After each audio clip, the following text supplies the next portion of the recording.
Good morning, everyone. I'd like to welcome you to the Cook County Board of Commissioners regular meeting today, Tuesday, September 10th. And if we'd please stand for the Pledge of Allegiance.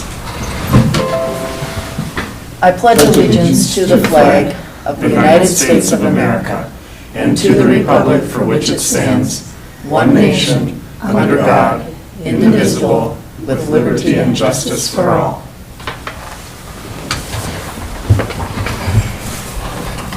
This morning, as we begin, we're going to see if there are any adjustments or changes to today's agenda. Any adjustments or changes? If not, is there a motion to approve the agenda as is? So moved, Madam Chair. Thank you, Commissioner Mills. Is there support? Support. Thank you, Commissioner Starley. We have a motion and support. Any further discussion? All in favor? Aye. Aye. Opposed? Motion carries. At this moment, we'll move on to our public comment period, and the public is welcome to address the county board on any matter of county concern. And we'd like to invite you to speak. If you'd please come up to the microphone for clarity, sign in, and state your name, address, and the topic you're discussing.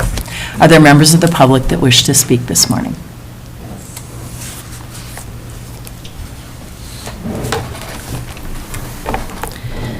Good morning. Morning.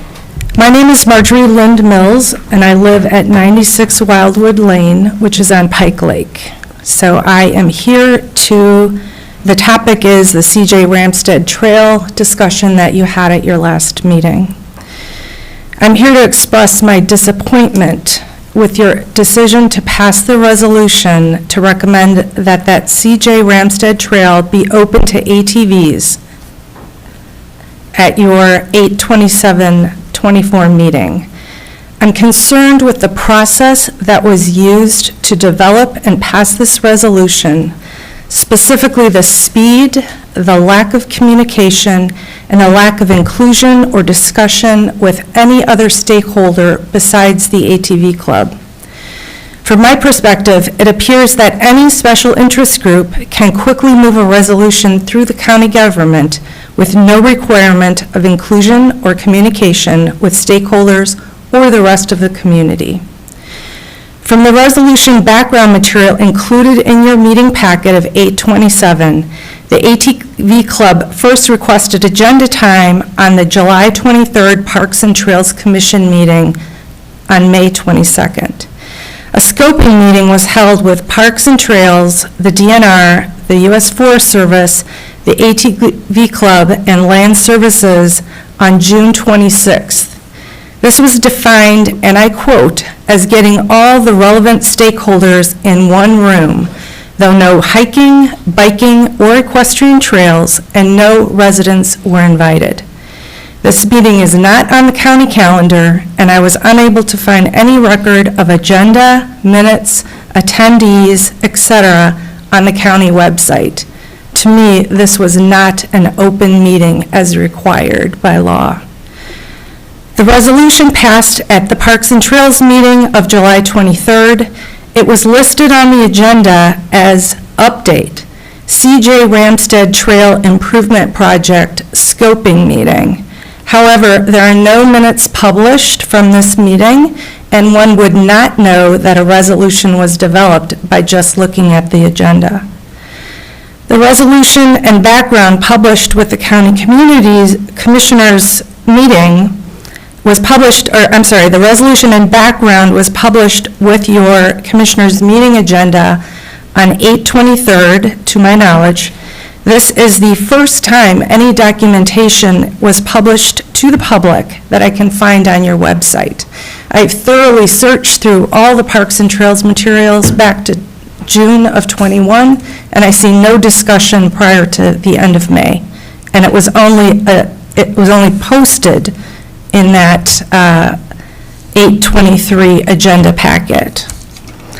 Any interested party had roughly 4 days' notice to comment, to send an email or a letter or attend the meeting in person. Several did, which were read at the meeting, including suggestions for alternative trails, environmental impacts, and noise concerns. All were rebutted or addressed during the meeting by the ATV Club or others present from Land Services or Parks and Trails. And I apologize, I could not tell by the voice who was speaking. One of the commissioners asked about noise, which the ATV Club answered they would be surprised if anyone lived within a mile of the trail. Well, in fact, there are more than 60 cabins and houses, full-time and seasonal residents on Pike Lake that are less than 1 mile from the trail. In fact, at the western end of the trail, they are about a 1/4 mile from the trail, or the western end of the lake. The resolution was passed by you on 8/27 after defeating a proposal to discuss further. I sent several commissioners my concerns and asked for minutes of the meeting so that I could understand the specific resolution that was passed. I was directed to the agenda of this meeting that the minutes would be attached. As of this morning, there are no minutes on the website. I would like to understand if the commissioners were aware this was happening over the course of July to August. Was the county administrator aware this was happening? What policies or procedures are in place for commissions and boards to communicate with you, the county commissioners? Or for the county commissioners to communicate to their constituents and the public? Why were residents living near the trail, specifically on Pike Lake and the surrounding area, not included in any discussion as stakeholders? This could easily have been accomplished by communicating with the Pike Lake Area Association, or PLAA, which met on July 6th, or by other means. Why were hiking, biking, and equestrian groups not included in any discussion as stakeholders when this trail was designated for that purpose? The resolution voted seemed to be contingent on getting this feedback. Again, I have not seen the minutes. What is the timeline and/or outcome of this query? Why was the community at large unaware any of this was happening? And why did the timing appear to be so rushed that all stakeholders could not be part of the discussion? This, in my opinion, was an opportunity lost to develop cooperation, collaboration, and identify solutions that were truly inclusive. I thank you for your time. Thank you. Are there other members of the public that wish to speak this morning? Are there any comments that have been received by commissioners or administrator? Yes, Madam Chair, I do have a letter that I received this morning. This is from Kathy Bogan, who is the chair of the Cook County Coalition of Lake Associations. And she writes, "Dear Cook County Commissioners, I'm writing to you on behalf of the Cook County Coalition of Lake Associations, which represents 19 lake and road associations throughout Cook County. The association's focus is on promoting responsible lake and shoreland management practices with the goal of preserving water quality, healthy shorelands, and wildlife habitat. Our members work closely with the Cook County Soil and Water District staff to implement and promote strategies that protect water quality. Among these are collecting lake water samples for analysis, doing public outreach and education on aquatic invasive species mitigation, and educating lakeshore residents on the importance of maintaining healthy shoreline buffers. The Cook County Soil and Water District staff provide invaluable service to our community, which relies heavily on the protection and preservation of its natural resources. We encourage you to increase the county's funding allocation to the Cook County Soil and Water District so that their level of service can be maintained. We appreciate your consideration." Kathy Bogan, Cook County Coalition of Lake Associations Chair. Are there any other remarks that commissioners or the administrator received to be read?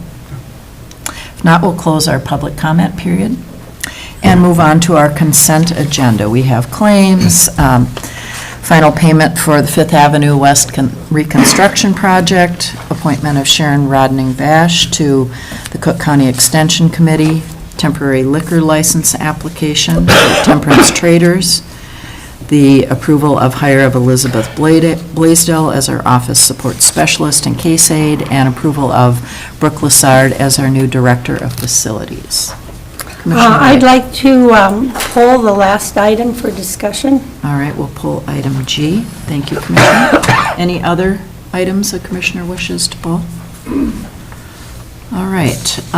Is there a motion to approve with the subtraction of item G, which is, or the last item, Brook Lessard?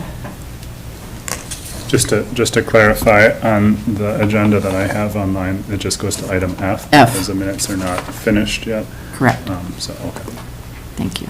Is there a motion to approve as the consent agenda is amended? So moved, Madam Chair. Thank you, Commissioner Mills. Is there support? Support. Thank you, Commissioner Johnson. We have a motion and support. Any further discussion? All in favor? Aye. Aye. Opposed? Motion carries. Commissioner White, you would like to talk a little bit about item G. Yes. F. This is to hire a person at $52 and some cents an hour. I have no idea what his qualifications are, nor do I know how many other people and their qualifications for this position, how long it was posted. As the way this goes is there's the personnel committee that does the review and hiring, and then the recommendations are sent along to us. I think this process is flawed, particularly in a situation where we are hiring a department head with significant responsibilities. I have a responsibility to be able to fully explain to the taxpayers why I would vote one way or the other for something. And for me to be in a position to, without answers, without how this happened, particularly in light of rumors that are around town about this position, I cannot exercise due diligence to my constituents, to the taxpayers, with its inadequate information. I do not know this man at all. Everybody else seems to, but I don't. And, but that's irrelevant. I would like to know how he stacked up. And I do want to know why the entire board in a position, a department head position, is not privy to behind the scenes who is applying for this position, and why we have no input on this. And it just seems that it puts the power and the direction this county goes in the hands of just a few. And I do not believe that is the democratic way to do it. And this is, again, we have meetings and we do everything we can, but as was just pointed out, there were many public meetings that, yes, everybody had an opportunity to participate, and but when it comes down to the end, it comes to the board, if we have not had an opportunity to process, to get all the information, it doesn't seem to matter often. We can't tabling doesn't work very often. We are just expected to go ahead and vote on it, and that is not a way to honestly and promote for the good of the public. I'll leave it at that. So I'd like to take an opportunity to respond. I was on the interview committee, and I don't know if you've talked to our HR director about the process, but it's the same process that we use for others. We had an opportunity for applicants to apply. We created a series of questions that were offered in the very first round of interviews. Those were interviews with Administrator Yorkie and also with other department heads. I participated in the second round of interviews where the field had been narrowed to semifinalists. We were able to review all their qualifications and information, And again, I wish you had reached out to me and asked about that, or in particular, reached out to our HR director who does manage that process. And I'm looking at the process bigger, this is hiring someone for more than $100,000 a year. That's a huge amount. The superintendent at the school district doesn't make about much more than that. So why, no offense, but I'm just supposed to trust this small group of people to make the decisions based on the information that they got. And as we all know, people see information and come from different biases, different experiences in their life. So I cannot just trust that the right decisions are just being, I'm not refuting the sincerity. I'm not saying that anyone's trying to be nefarious and pass something through. But I cannot just take somebody's word for this in this particular situation. This is a department head, and hopefully this person will be here for a long time and will not be leaving in a year or two like we have many other people in this county we hire. So this is there's a problem with this process. In my eye, the entire board is responsible for this, and being responsible for this, I expect to know all of the information. Is it because the rest of the board is not smart enough, or we're not to be trusted with information, or whatever the case may be? But this process needs to be evaluated and changed so the entire board on these huge hires are included.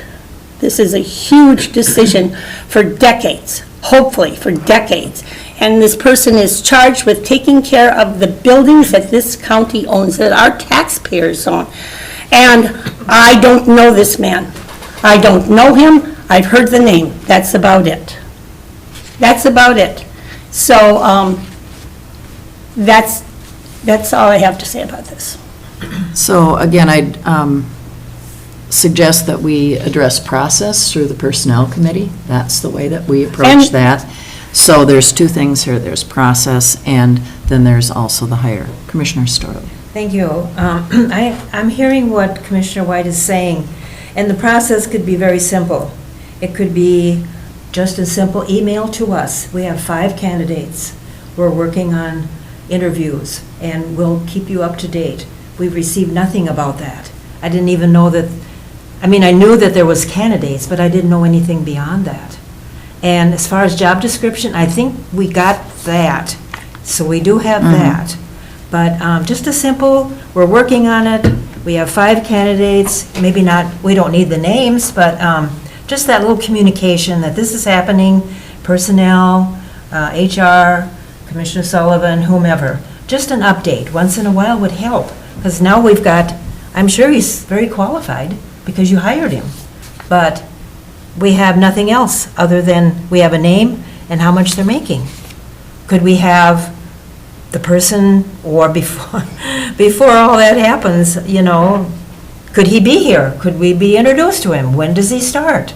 It's these types of things that I think we've been anyway, I feel we've been kind of left out. So that's what I'm hearing. Commissioner Mills. I think Commissioner Johnson had a hand first, yeah. Okay. I agree with some that we need to know. So my question is, can you give us some background about this hire? Tell me how many were applied for the position. You said you've done 2 interviews. How many made it to the second stage?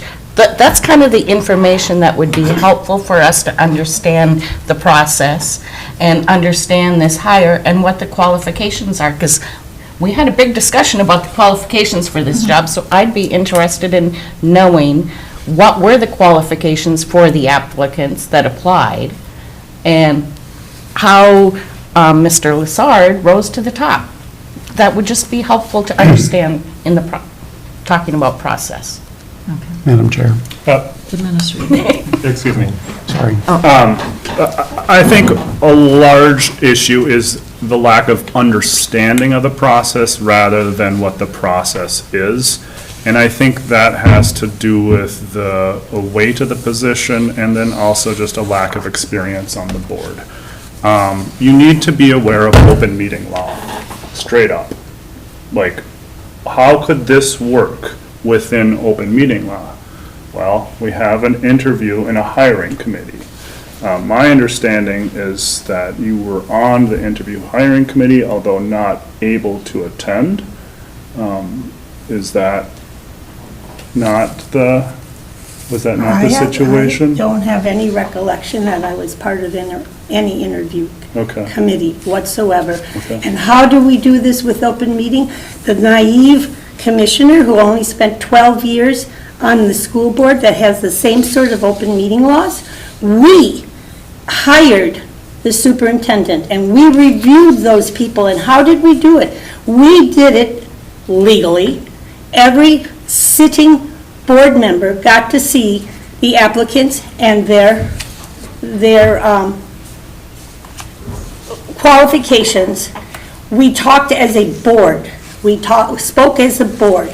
The existing administrator at that point, or superintendent at that point, put in the phone calls. We as a board. The process here is not democratic enough. We are not such a big organization that we are hiring huge amounts of people and the personnel committee just needs to do it all. This is even worse because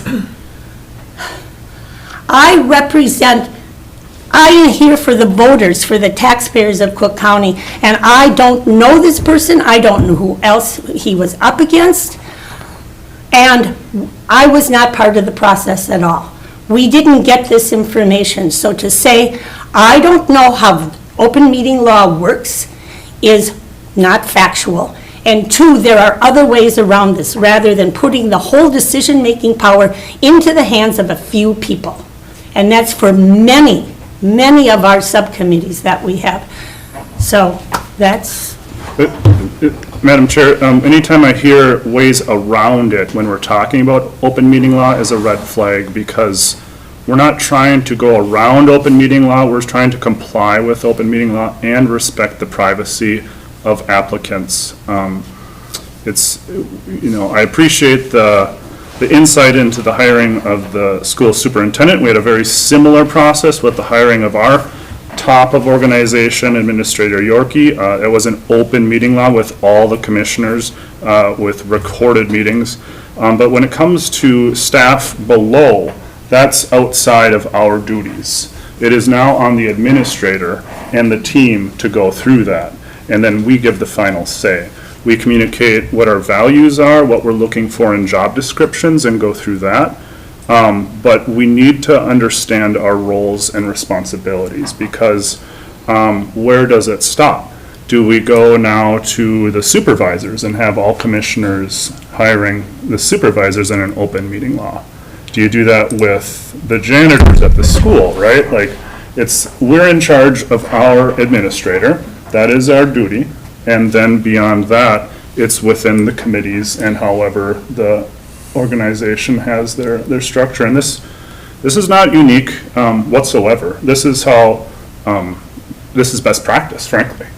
Well, if you would have, what I had said initially was, in a situation where we are hiring a department head at more than $100,000 a year, for me to just trust that everything, just like blindly say, you bet, rubber stamp, that is not being responsible to the taxpayers. I can't see that. And we never, when it came to the open meeting laws, we never kept it, they were all recorded when we were talking about them. We did not do anything illegal, but it was confidential. There were many people that were reviewed that did not, because they did not want their current employers to know that they were seeking other employment.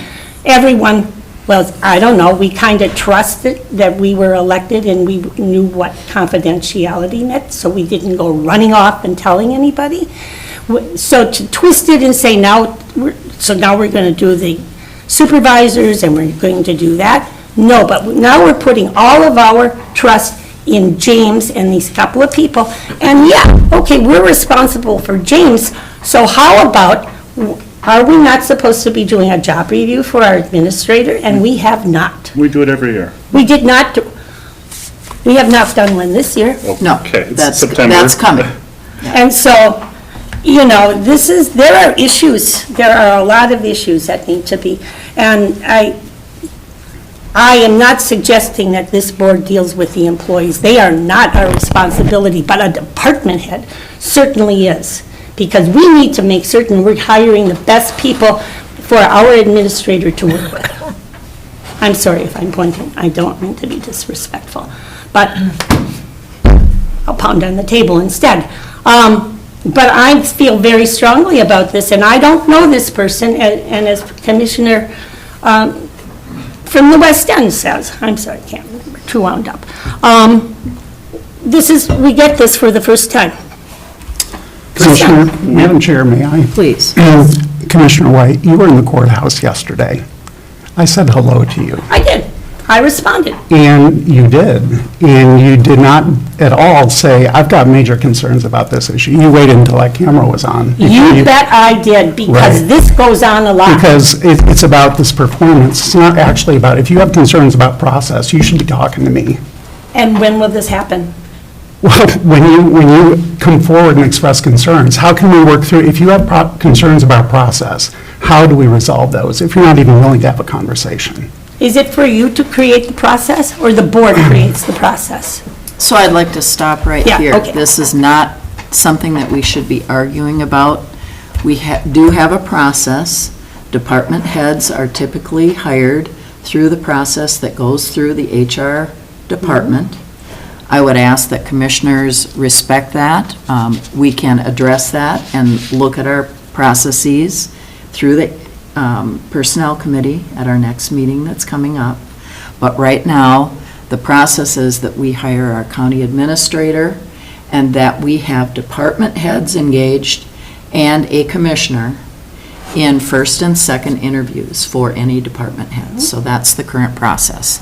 And if commissioners have questions, please reach out in advance so that we can respond to those questions.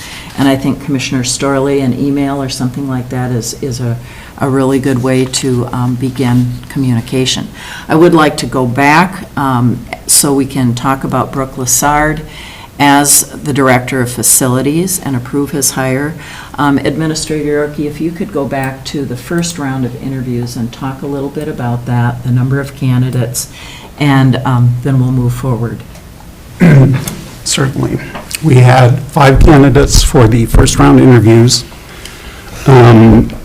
I and Rowan Watkins and Allison McIntyre, directors of IT and Public Health and Human Services respectively, were involved in those interviews.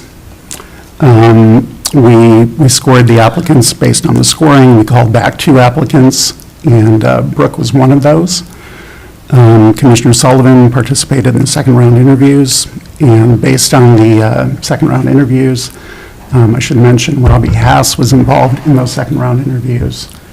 Commissioner, I don't recall who else was in those. Rowan was in the second round as well. Rowan was in the second round. Yeah. And also from our maintenance department. Oh, right, Jimmy Wallner. Yep, Jimmy was there. So, based on the second round interviews, the scoring of the applicant responses in those interviews, and a review of credentials, we recommended Brook to be hired. It was a committee process. It was not just me. Do we want to modify the job description to have applicants be known by commissioners? It seemed like that was something you don't know them, so. Oh, no, it's just that this is a name, and why was he selected? And this is something that through open meeting laws, closed doors, tape the whole thing. These are the applicants. This is what they bring to the table. I don't need to know them personally. We hire somebody from the outside world who might be better, whomever it was. These are people that will be working here for the good of the county.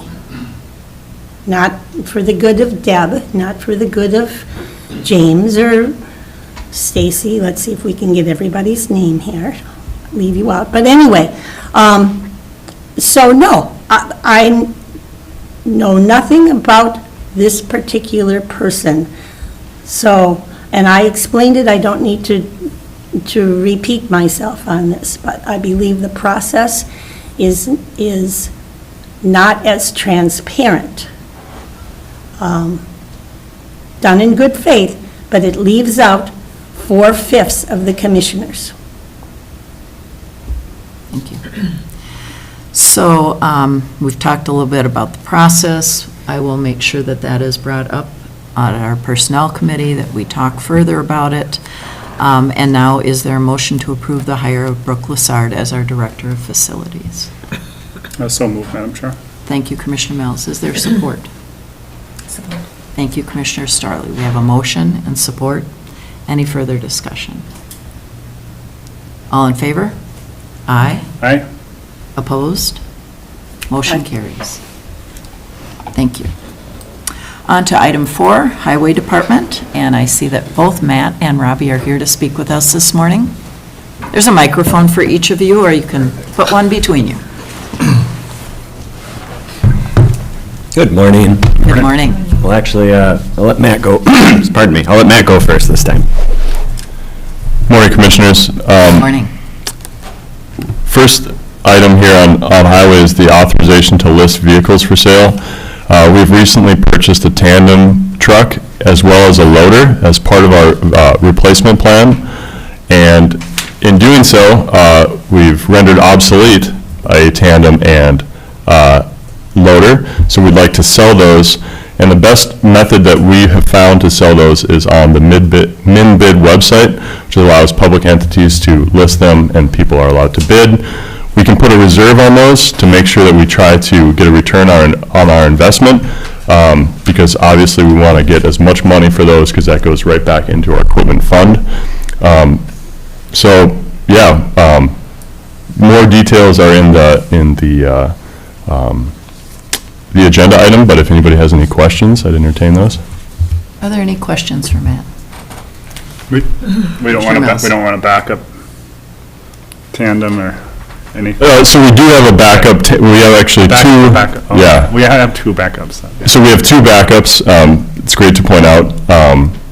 So this would be our 3rd backup that we're trying to sell right now. But yes, it's always important to have a backup especially for plowing.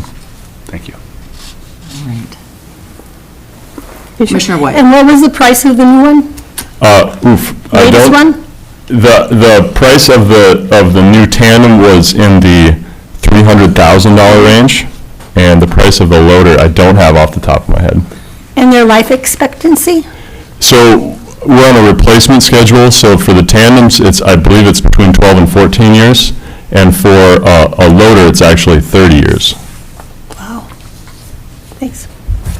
And you'll see that the loader we're trying to offload here is a bit older than that. It's 1975. So its time is due. Definitely. Other questions or comments? Madam Chair, I'd like to make a motion to approve the listing of the vehicles on the surplus site. Thank you, Commissioner Mills. Is there support? Support. Thank you, Commissioner Johnson. We have a motion and support. Any further discussion? All in favor? Aye. Aye. Opposed? Motion carries. Thank you. Thank you. Now, a little update on our engineering interns. Yes. I happen to know all of them. I love looking at the photograph of those. Yes, For young people? that made me laugh. No, so this summer is the first time we've done it in, God, I don't know how many years, but it's the first time ever with high school students. And so this last April, I went to the job fair over at the high school, and just put out a little flyer and said, if anyone is interested in engineering, construction, surveying, here's an opportunity to get some experience. And so we ended up hiring 4 of our interns this summer, and so what they did is they hopped around to each of our projects and got to learn, a little bit about how projects get built. And after all that was done, with the help of Allison over in HR, we kind of came up with an exit interview, and then what I did is compiled all that and just made a little summary with the power of AI, because that does a way better job than I can do. And so what I wanted to do, though, is just kind of a couple of them and just read off some of the things. And so one of the things that stood out was most valuable lessons learned. Most valuable lessons learned involve teamwork, building relationships, and learning about the construction process. Respondents appreciated the hands-on experience and the opportunity to learn from knowledgeable professionals in the field. Another question involved program improvement, so what could we do better? So to enhance the program, suggestions included setting more consistent schedules, planning ahead for activities, and conducting interviews earlier in the year. Some felt that having backup plans for days with less work would be helpful. We were a little light on work this year. We only had 3 projects going as opposed to, I think, 6 were supposed to be scheduled. Next year, we have 9 scheduled, so I think we'll be okay with that. But some of it made sense, too, where just having interviews before school is done helps them plan if they, if they didn't get the intern job to then, ensure that they have summer work elsewhere in the community. One that I really thought I'll go out on a limb and say, gave me the warm and fuzzies, was company culture. It was a question about that.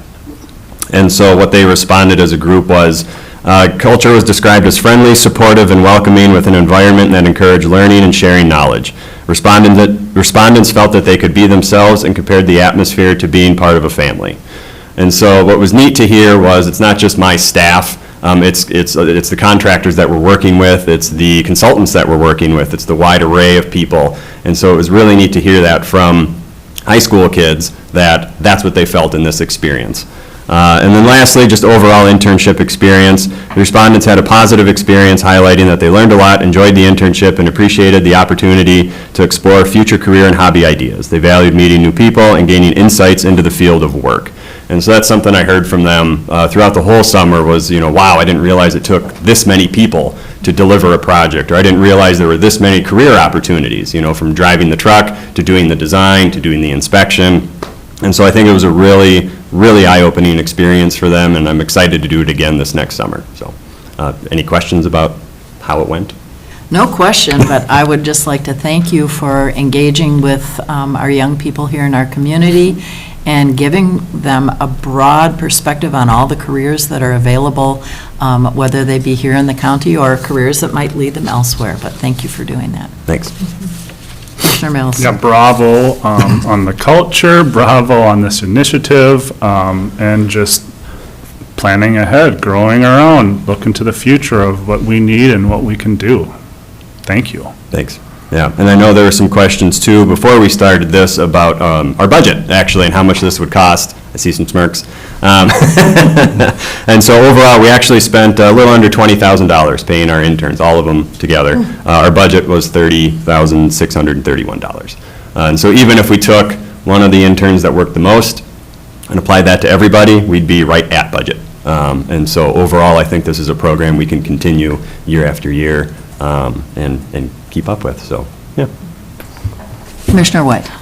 Would you hire them back again next year, or open it up for, if there were like 4 brand-new people that really wanted to be Right. part of this, would you hire all of them, or would you keep the ones that you really liked? I'm inclined with this opportunity to really try and reach as many people as possible. So to say, here's, this 4 had the experience, great, off you go now. And then, if there's a new batch of 4, or however, we could do 4, I can't do more than that.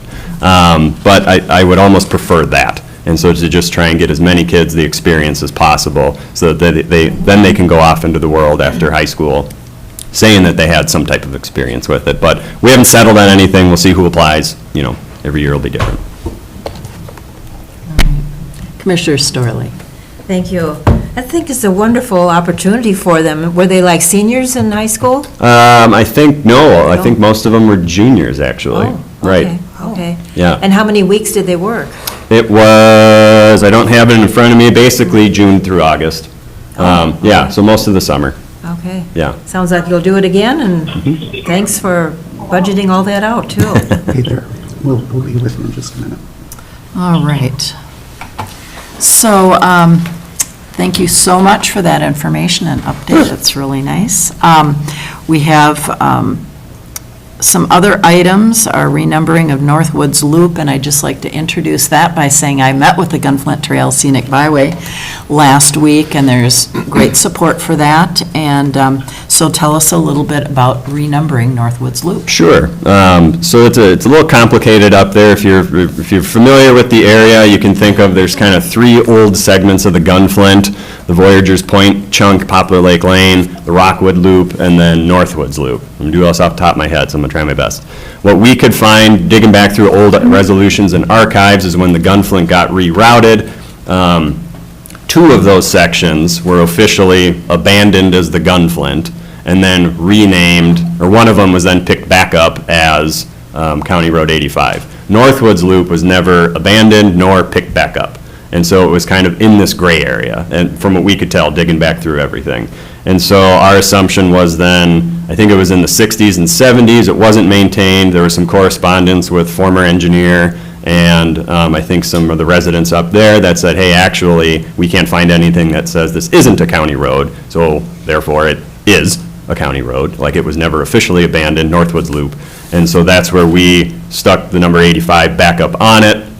After some correspondence then with some of the resort folks up there and residents and visitors, it's confusing. There's two County Road 85s and they're named different roads. And so this seemed like a very easy way to alleviate some confusion over that. And so that's where we're proposing. And then if you remember, 89 got freed up when we turned over old Highway 61, which was up in Portage, turned that over to the band, and so that number is now free, and so it at least fits kind of in the range of numbers that are up in the mid-trail area. So, any questions with that? And I did talk to the resort. They're all supportive, Scenic Byway folks, supportive of it. Other visitors, residents that we've talked to, Matt was talking, I believe, with someone that had initially reached out, also obviously supportive of it, so, yeah.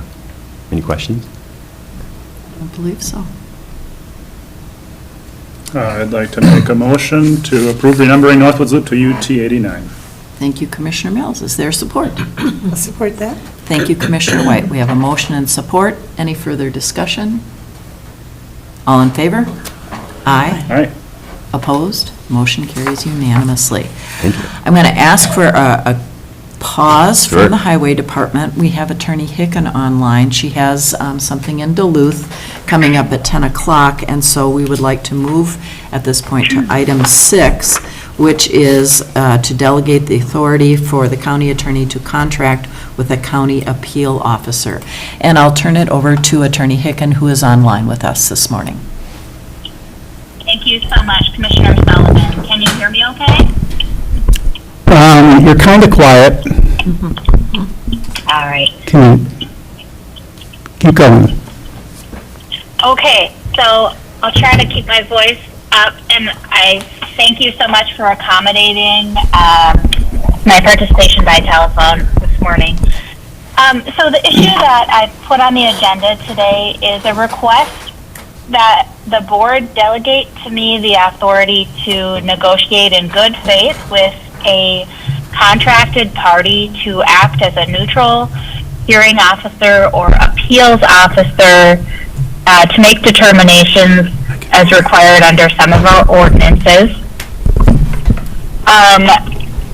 I included some language from 3 different county ordinances. I think that there are other uses for a person like this also. It's not anticipated that this would be a frequent need. In fact, we haven't had a need for it that I can recall when I've been a county attorney. But the issue is that when we impair somebody's property interest, and that could be by requiring them to pay a fine under an ordinance, or seizing their property, or impairing their property interest in another way, they are entitled to due process. So notice and a right to appeal and a hearing in front of a neutral magistrate or hearing officer. We have the option under some of our ordinance language to have a county employee act as that hearing officer, so long as they are considered neutral. I have a couple issues with doing that on a regular basis. One being that most of our county employees have a lot of other work to do, And this job would be so infrequent that they'd essentially need to be trained over and over again. And that would take time and resources away from their other work. And the other issue is that I think it's very likely that any county employee for Cook County might be accused of not being impartial, being partial to the county's interest, which is usually going to be argued by the county attorney's office. You know, we have a pretty small, close-knit group of employees. So my request, the timing is not a coincidence that we are enforcing our dangerous dog ordinance against a dog owner right now. That person has 14 days in which they can appeal that determination and say, the county didn't make the right choice here, and I don't have to follow through with the requirements of the ordinance. So it is possible that in the next few weeks we'll have a need for a person like this.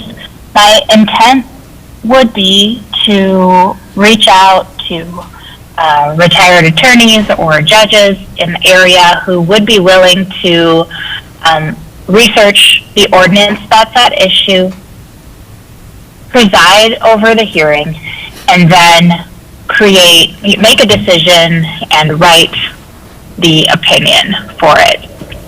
I'm estimating a cost of $2,000. It may be under that, it may be over that, but I'm just asking to negotiate in good faith up to $2,000. And the board would have another opportunity to see, who's being appointed and to see the contract.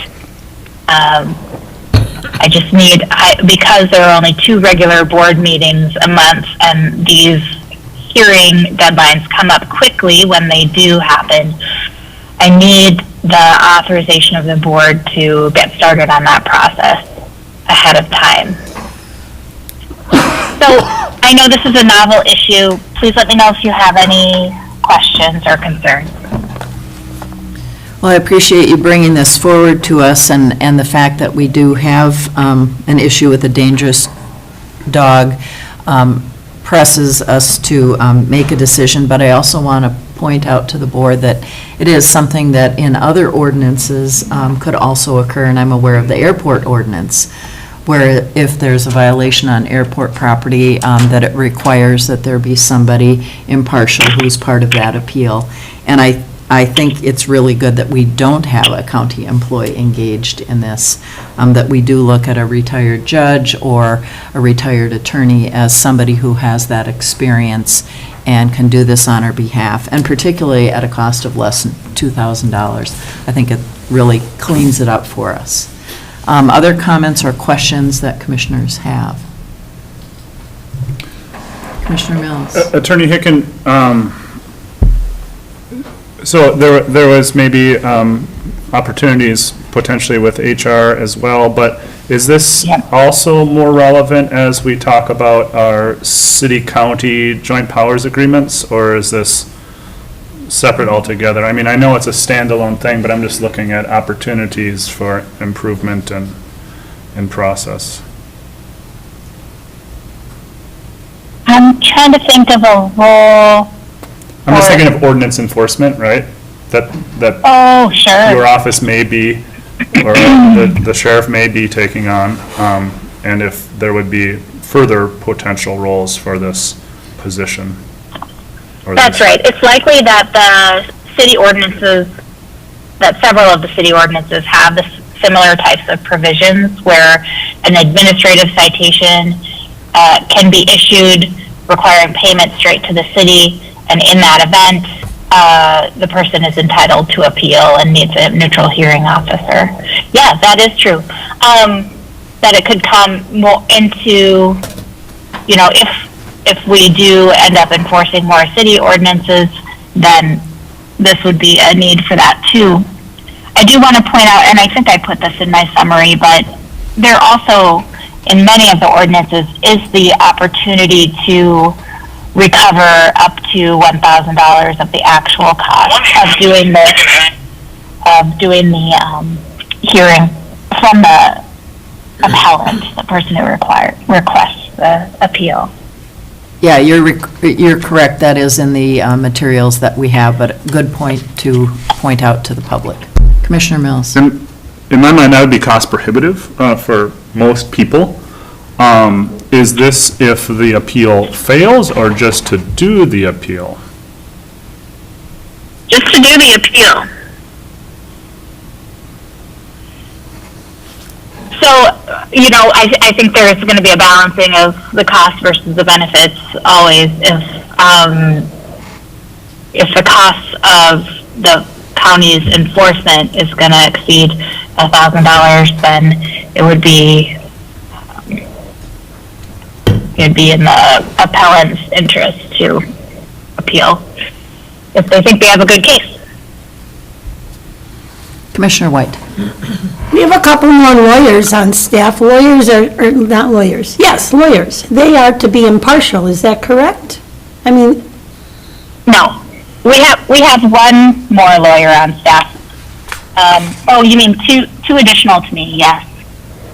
But my point in asking for an outside person is that they have no loyalty to the county, whereas I do and the assistant county attorneys do, and it's likely to be the county attorney's office that's arguing on behalf of the department. For example, if the airport manager feels the need to issue an administrative citation for violating the airport ordinance, it's going to be the county attorney's office that brings forward that citation and defends it during the appeal. So we can't both be the proponent of the action and the neutral magistrate. That's a conflict. Thank you so much. Other questions? Commissioner Johnson? I'm just wondering if this has, there's room in your current budget for this item, or has there been thought about the 2025 budget and what you would think you might need to put in as a line item for this? I think that I've budgeted $8,000 for professional services. Some years we use that up. Some years we don't even get halfway to it. So we often use those for expert witness fees. If we've got a trial which requires expert witness testimony. But yes, this is an item that possibly could go out of that part of the budget. Thank you for clarifying that. Other questions? Commissioner Mills? I don't have any specifics in mind. I just feel that if I were to try to appeal something, that $1,000 would be a hardship. And so what I'm wondering is if it would be appropriate to have something less than that, or if your legal and professional opinion is that it should be $1,000, because it should be. I mean, yes, we shouldn't have everyone under the sun appealing everything they don't like. I'm just trying to balance, like you said, the costs with the incentive. Yeah. The requirement that the appellant pay up to $1,000 of the actual cost comes from the ordinance language. So changing that number would require amending ordinances. I think the vast majority of appeals are going to cost more than that if you consider the resources it takes, and like of even just of the county employees to prepare them for the challenge. But I don't know that I have a legal opinion on that, other than we would need to amend the ordinances. I think it might be more of a business decision on the commissioner's part as to how much of the burden you want to put on the appellant. They actually say up to a maximum of 1,000 must be paid by the person, so maybe that covers it? Yes. We could possibly have a policy where we don't charge more than a certain amount, even though the ordinance authorizes us to do so. Or perhaps we could charge a percentage of the total costs to the individual that is appealing. So that's something Yeah. certainly we can talk about for the future, making a change potentially to an ordinance. But for now, any other questions about the authorization to negotiate for a $2,000 fee per hearing? Commissioner? Thank you, Chair Sullivan. Just so I'm better understanding all the different directions, I agree this would require, further discussion and other changes if we were to change that $1,000. My question, I guess, is, would it be inappropriate to have that dollar amount contingent on the outcome of the appeal?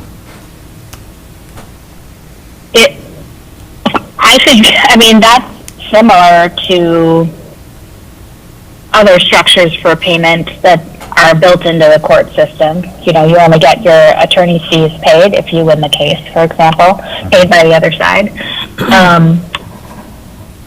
So I think that's a defensible position, yes. Okay, but down the road, but thank you very much for the insight. Yep. Commissioner Storley? Thank you. Well, it says up to, so that could be based on each individual case, and I think that should be the open part.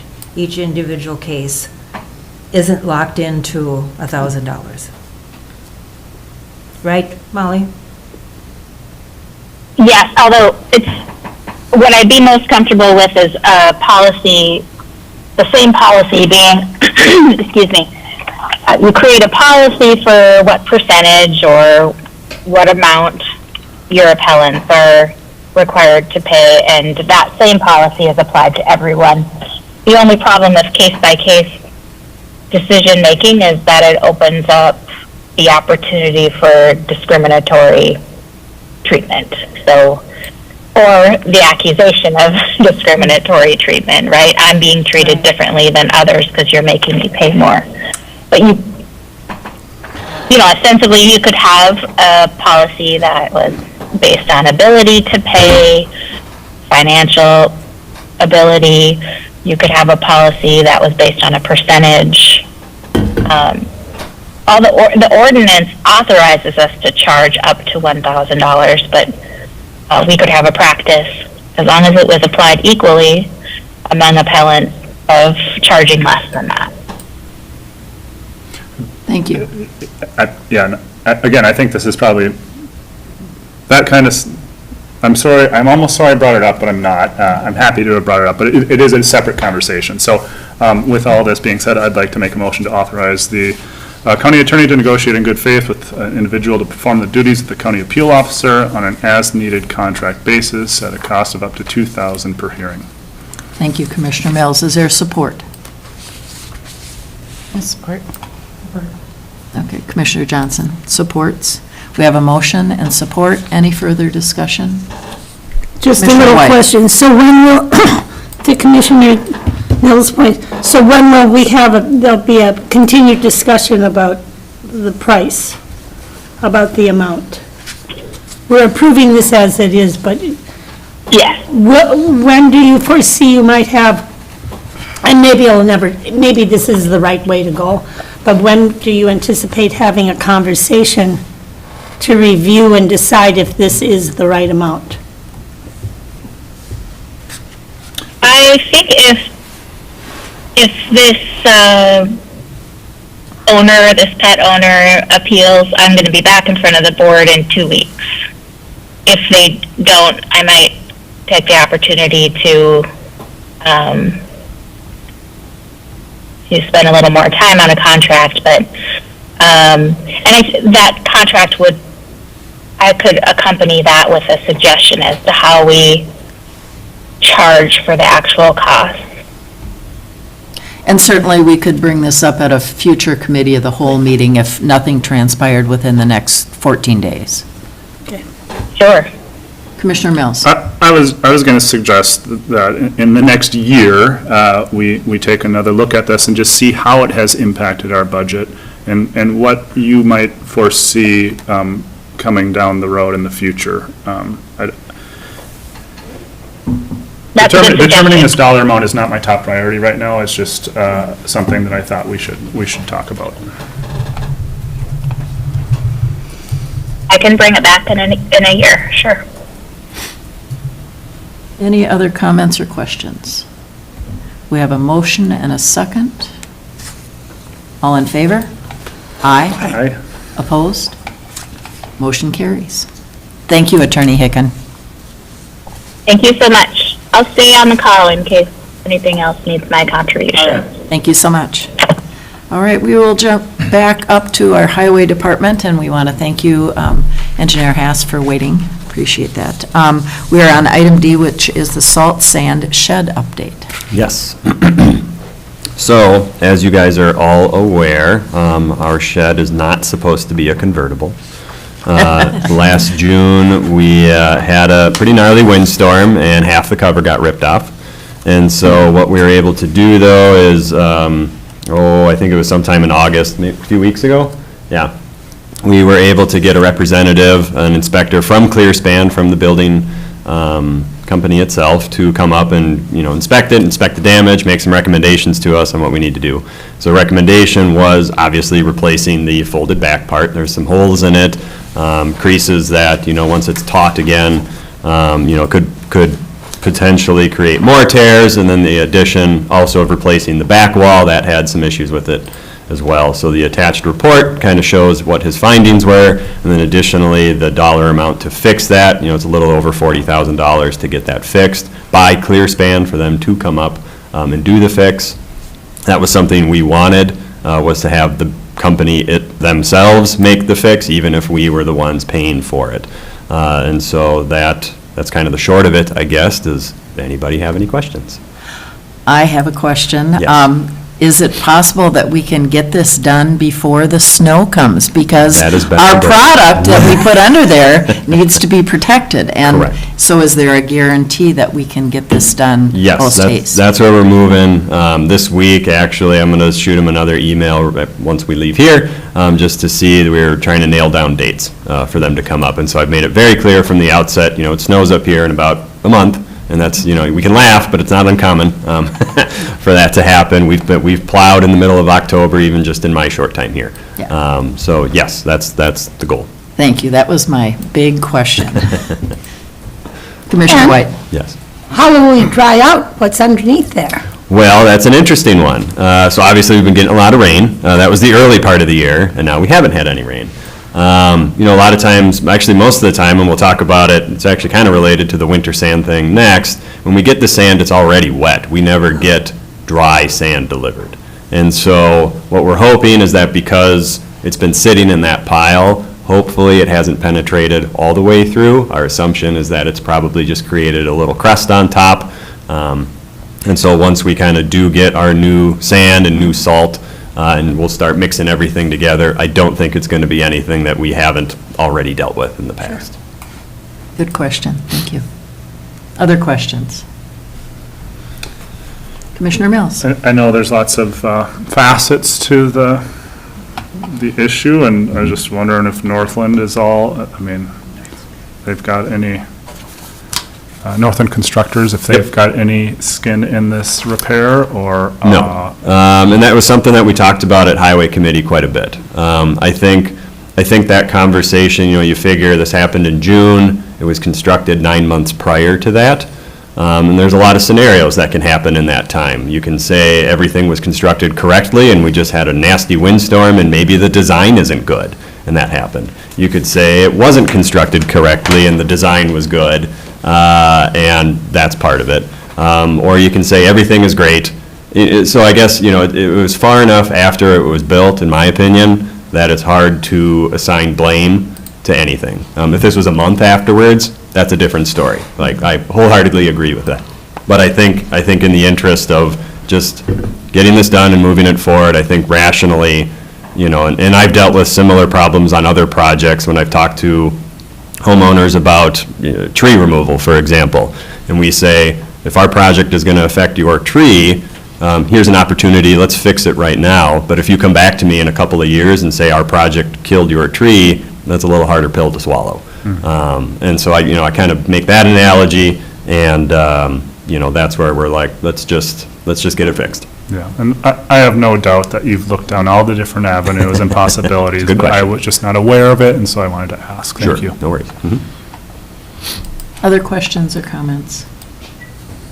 If not, I'd entertain a motion to approve the repairs to our salt sand shed quickly. I'll move. Thank you, Commissioner Storley. Is there I'll support? second. Thank you, Commissioner White. We have a motion and support. Any further discussion? All in favor? Aye. Opposed? Motion carries. Thank you. And on to talk about winter sand. There we go, never too soon. This is just awarding the contract with sand. It's a topic that comes up a lot up here, the availability of sand. So typically, we do always get one bidder. It's Isaac Hansen's, and so you can see we're getting a lot less this year. We had a pretty light winter, if you all remember from last year. So the pile is still pretty large. So this was the only bid we received, 750 yards of winter sand. Any questions? Yes. Commissioner For the White. listening public, winter sand is sandbox sand, or is it with salt in it? Simplest term, sandbox sand. The salt is separate, and then we kind of decide if we want to mix it in-house, or traditionally, Isaac Hansen's has done that in the past. Other questions? If not, I'd entertain a motion. So moved, Madam Chair. Thank you, Commissioner Mills. Is there support? Support. Thank you, Commissioner Johnson. We have a motion and support. Any further discussion? All in favor?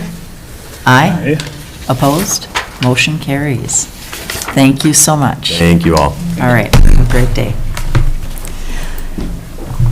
At this time, we will move on to Human Resources, and we have Allison Plummer with us to talk about benefits and open enrollment. It is the season. I know she's been gathering lots of information, she and her staff, and it's a very busy time of year that's about to approach us. Hi, good morning. Morning. All right, Jana's getting me set up here.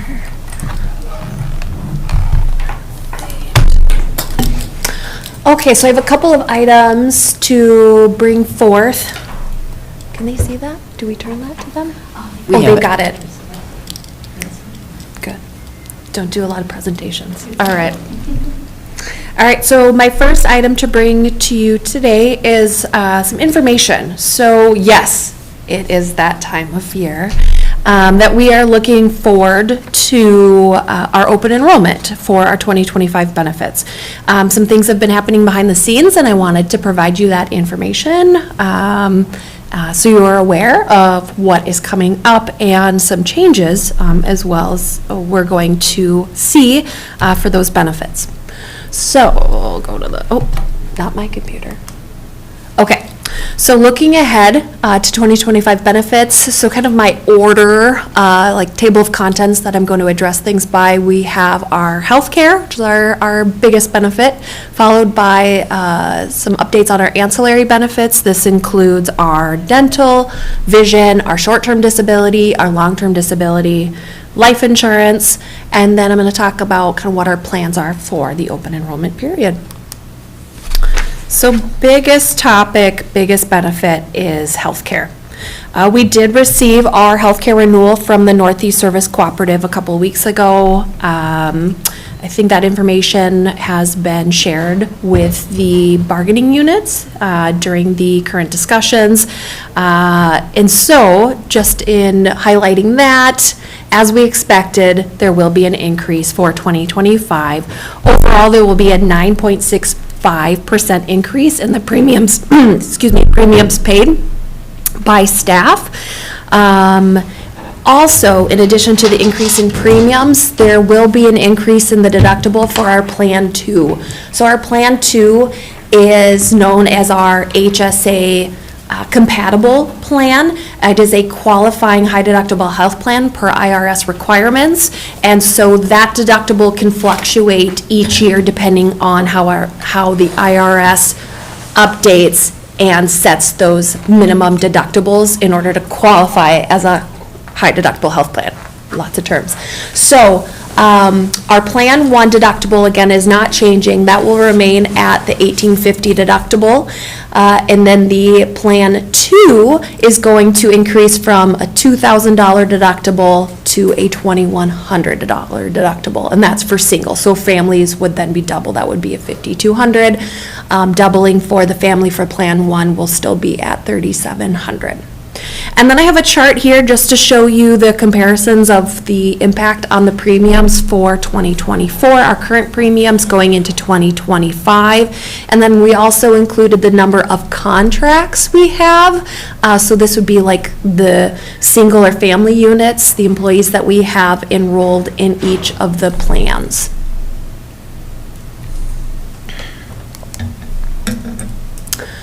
All right, on to some ancillary benefits, dental, vision, long-term disability, and our life insurance. Our coverage and our rates are going to remain unchanged for 2025, so nothing there.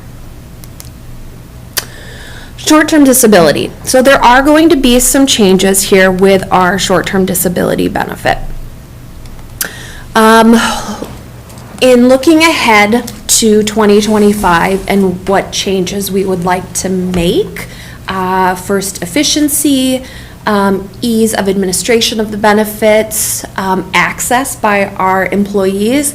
It was apparent, so I started last year on the first day of open enrollment, and going through that whole process and then processing all of the benefit requests after open enrollment and going into 2024. It was quite apparent the short-term disability is definitely a barrier. It's a harder benefit to administer, especially because we administer it at the county level. It's called a self-administered benefit. So in essence, we retain all of the spreadsheets tracking the premiums due for that benefit. We don't send the enrollment information to the provider and then they do all of the tracking. It's on us to do all of that, including all of the health questionnaires that we have to provide for new enrollments or request for increase in benefits. So in looking forward to 2025, I was like, oh, okay, can we change this benefit so it's not so much of a headache for administering the program and for employees to get on the benefit? So we went through an RFP process in 2024. So this is working with our provider, Integrity Benefits with Isaac Uppus, to go through that RFP process. And so what we determined after getting the information back from the RFP, we received 5 responses, including a response from our current provider, is that it was determined after discussions with Isaac also presented the information to our Benefits and Wellness Committee, is that we determined it would be in the best interest of the county and the employees to transition from our provider of Madison National to the Hartford. And the Hartford, it made sense to transfer to them as well because they currently provide our life insurance coverages as well. So the reasons for that transition, we have a couple of things. I'll get to my notes here. I think one of the biggest things I think that we tend to notice first and foremost is the cost for that benefit. So overall, there will be a decrease in premiums. This is based on the current census, that based on the age band and the premiums paid for those individuals in that age band, we'll see an overall reduction of 7% of premiums paid by our staff. That's assuming the same individuals continue their coverage. Big thing, no health history is needed for enrollment. So as I mentioned, going in from the 2023 open enrollment period to processing those benefits for 2024. Current employees who didn't previously elect short-term disability, who are newly electing short-term disability, or those employees who were requesting an increase in their short-term disability coverage would have to fill out a health questionnaire. So provide their health history. And then that questionnaire would go to the company for evaluation. And then they would respond and say, yes, we approve you, or we don't approve you, you're denied coverage. And I would say it was a good split, maybe like 50-50, I don't have the exact numbers, of those requests for benefits denied based on the health history. And really, it was just another step of tracking on my end of, do these people need a health questionnaire? I have to send them the form. Now I have to track that they return it. Then I have to track that it's sent. Then I have to track, did we get a response? So it was a lot of extra work for this one benefit. So that is a big plus. So really, in essence, we're going to take away this barrier for requesting this benefit by removing the need to have that health questionnaire, that health history provided. One of the other benefits to moving to the Hartford is our reduced participation requirements. Madison National required a minimum of 20% of our current employees to be enrolled in order to maintain that coverage. They actually kind of gave us a grace on that because we really only had about 15% of our employee population enrolled in that benefit. So in essence, we really weren't actually meeting that minimum requirement to have that benefit with Madison National. The Hartford, however, requires only 10 enrolled lives, so 10 employees. So right there, we meet that standard. And then paired with the decrease in the premiums and no health history, it was kind of a no-brainer that this was the transition that we wanted to make. Also, one of the other reasons for the transition is looking ahead in our crystal ball how paid family medical leave will work for January 1st of 2026. So that is a state program. I think we've all heard of it, and they're still figuring out the kinks, and they're still figuring out the premiums that will be due by employees and employers to fund that program.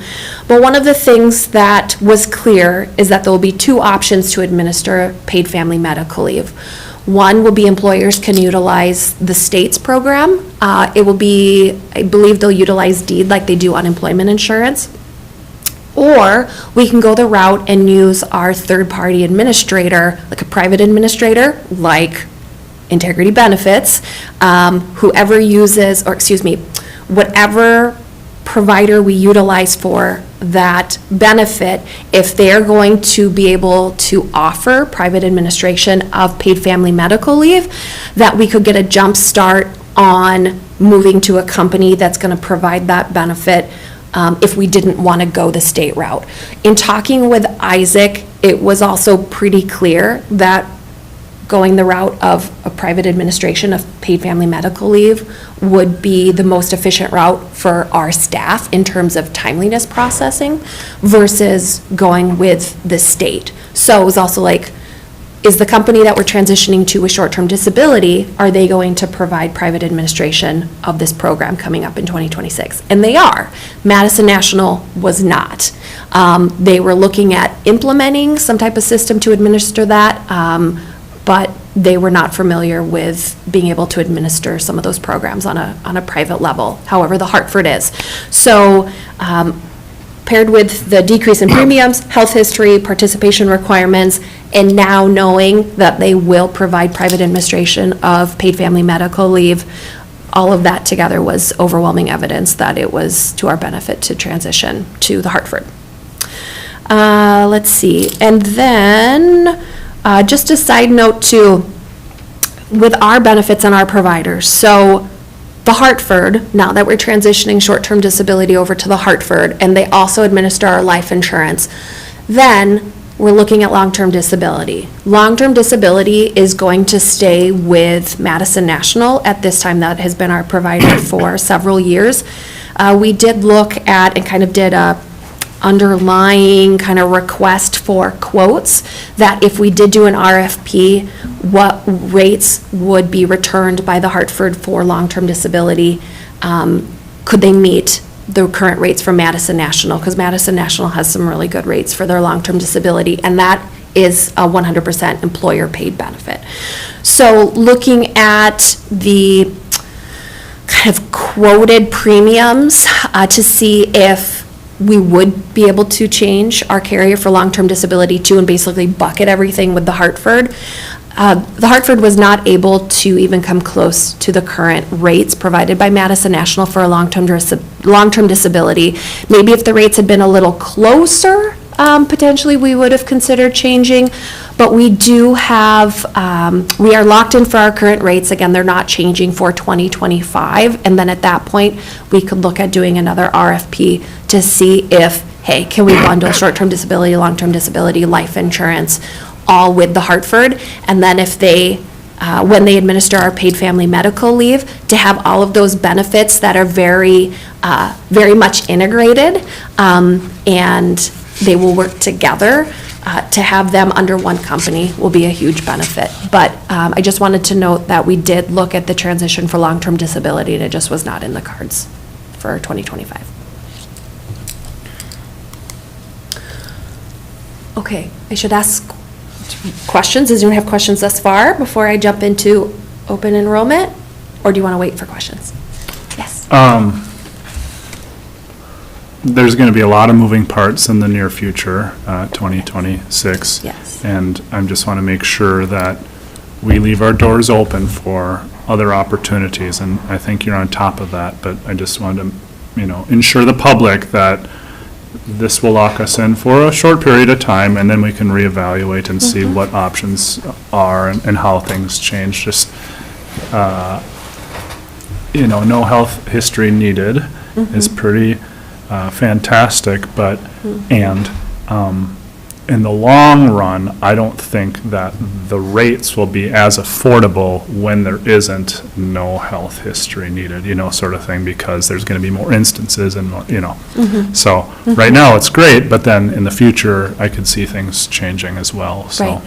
Well, and another aspect of short-term disability is how will short-term disability be impacted with the implementation of the state's paid family medical leave? And that is something, too, that was in our discussions, regardless of what provider we have, even with the transition to the Hartford. So what they anticipate happening and what they're aware of is going to happen thus far with short-term disability with January 1st of 2026 is there still will be a need for short-term disability, but short-term disability will really, in essence, become a supplement to any payments for paid family medical leave. So paid family medical leave will really, in essence, replace short-term disability as the main, the primary payment of missed time for family or medical purposes. And then potentially, if someone, say their requests exceed the 20-week maximum for paid family medical leave between the two family medical buckets, or their income exceeds the maximum payout for the program, then that is where short-term disability, for those that still choose to enroll, could come in and help supplement. So what they're anticipating is that the premiums for short-term disability will drop extremely. So for 2025, we'll have, short-term disability will be subject to the premiums right now through the Hartford that were quoted. And then in 2026, the Hartford told us there will be another adjustment because premiums will significantly decrease, because they also anticipate there really won't be a need for short-term disability and the payout won't be much. So they're going to drop those rates. And so the long-term disability is entirely employer paid, right? Long-term disability is 100% employer paid. Short-term disability is 100% employee paid. Thank you. Other questions? All right, we'll let Okay. you go on. I know, it's a lot, it's very technical.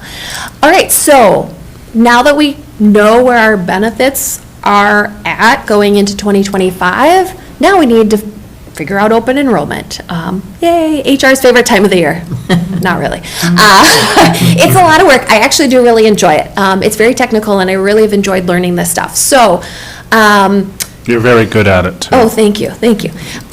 So Kathy and I have started to kind of set out a timeline, and I've already started putting things into place for open enrollment.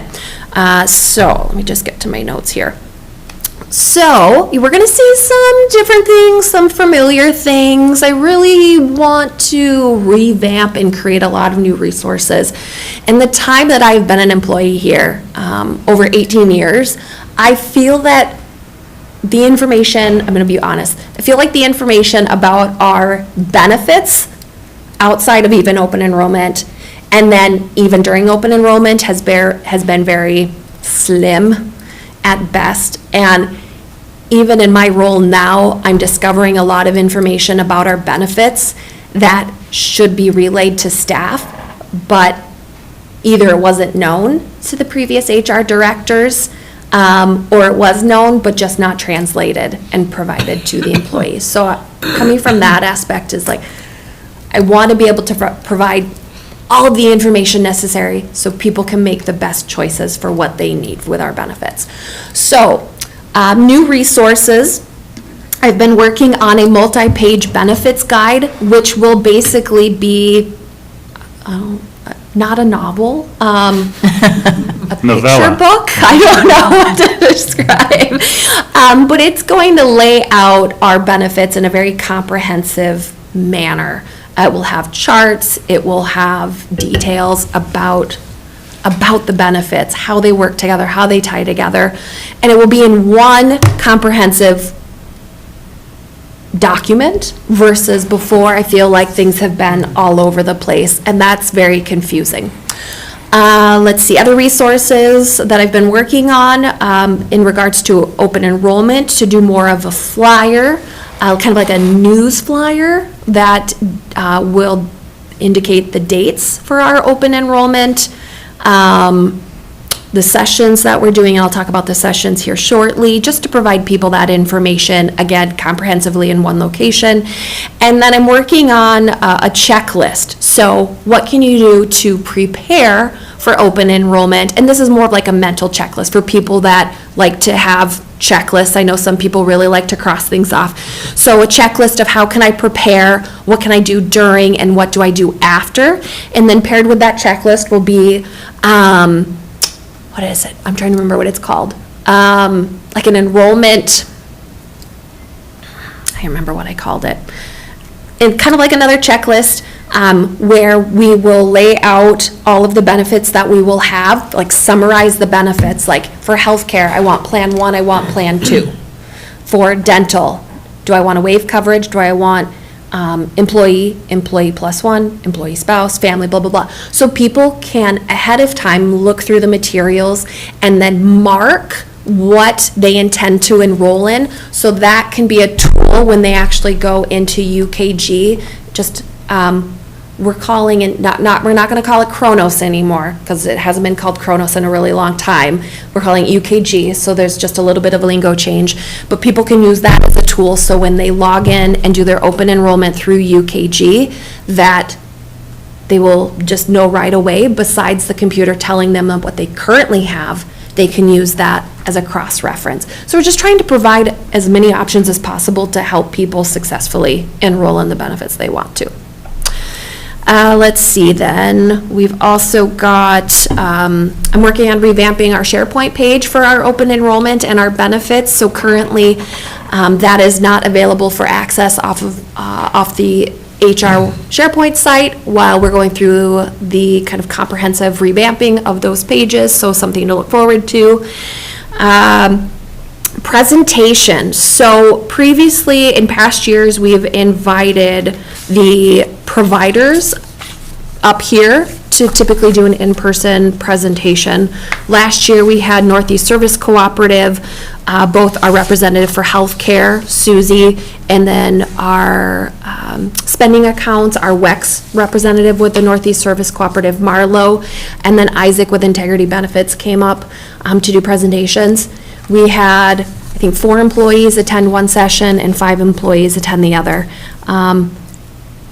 That was really hard to see for the amount of work and the time that these providers spend and come up here to only have 4 or 5 employees. So I decided I can do the presentations myself, and if not, provide more information or more comprehensive information, especially because I'm an employee who gets these benefits, plus I'm administering these benefits on behalf of county staff. So instead, what I'll do is we'll do 2 sessions, one morning, one the other the next afternoon and allow kind of those two options for people to come and attend, and I'll do like a PowerPoint presentation. For those that aren't able to attend, we'll do kind of a voiceover PowerPoint presentation that will be available. Then we're going to do some kind of different sessions. We'll still have our open house sessions where people can just come and go as they please with questions or they need help enrolling. But new this year, we're also going to do guided sessions. So what we noticed with the open sessions, the open house sessions last year, is a lot of individuals are just like, how do I get in to UKG? Where do I start the process? And they more just kind of wanted someone there to help answer questions as they go from page to page. So Kathy and I are going to provide some guided sessions where it will be how we have like an increment schedule. They'll be in the ITV room. That was what was available. People bring their laptop, sit down. At 9 o'clock, we all start. I'll run through the TV screen. I'll show you where to start. We'll just go all together. Someone asks questions. We'll stop. We can help them. All right, that group's done. We'll start another one at 10:30. Whoever wants to go through a guided session, come in. So trying to just figure out different options. Again, everyone does things differently, so trying to accommodate different learning styles, different processing styles. Yeah, it's always worth trying something different. I should say too, with the open enrollment, we're looking at, I'll give you those tentative dates right now. We are looking at October 28th through November 15th. So more to come on that. Any more questions? Thank you very much, and I'm frankly just really excited about the idea of the guided sessions. I think that's going to meet a lot of people's needs, and appreciate your approach and looking at it in a new and different way. Commissioner Starley. Thank you. Allison, you know me. I want to get in, check my 3 boxes, and be done. Yes. So thank you for all of these opportunities that we you're can very welcome. sit down together and really look at it in a new light. Right. Other questions or comments? Commissioner Mills. I just want to remind the board that our HR director position is still fairly new, and there's a lot that falls on the director's shoulders. Starting without one and then fleshing out these opportunities has been a long process, and Allison is knocking it out of the park here, and just really appreciate the work and effort that you've done. But when I see and this has nothing to do with Allison necessarily, but when I see our premiums go up to such an extent, the reason is well, I'm sure there's also other corporate profit reasons or whatever, but a large part of it is the health and well-being of the people in the pool. And so how do we keep those premiums as low as we can is to be as healthy as we can. And so we can all do our part in addressing that, whether it be healthy habits and exercise or diet or sleep or utilizing the benefits that we currently have. Those are all ways that we can try to keep our premiums as low as possible. There's also things outside of our control, 100%, but we do what we can, and I'm hoping to have other opportunities for our staff and to enable our staff to do just that. So I just appreciate work and thank you. And a huge reason why Allison is able to do what she does is because the job descriptions are largely onto an outside consultant. And then Allison, of course, has to facilitate that and manage it as well, but the bulk of that workload is off of that director's plate, and that was not the case with previous directors. The feedback received was that was a large reason for the burnout of other directors. So just want us to keep in mind where we've been, both before we had an HR director, as well as where we've been through HR directors and where we are now, and how important it is to support the position and just do everything we can to try to navigate the rising health insurance costs, and as well as just our rising needs of employee. So Other questions or comments? Well, thank you very much, Allison. It's been really informative, and we're looking forward to October 28th to November 15th. All right. All right. Next item is a job description and job upgrade update. Yes, so, going off of what Commissioner Mills said, we have a job description for you today, an updated job description along with a recommended change in job grade.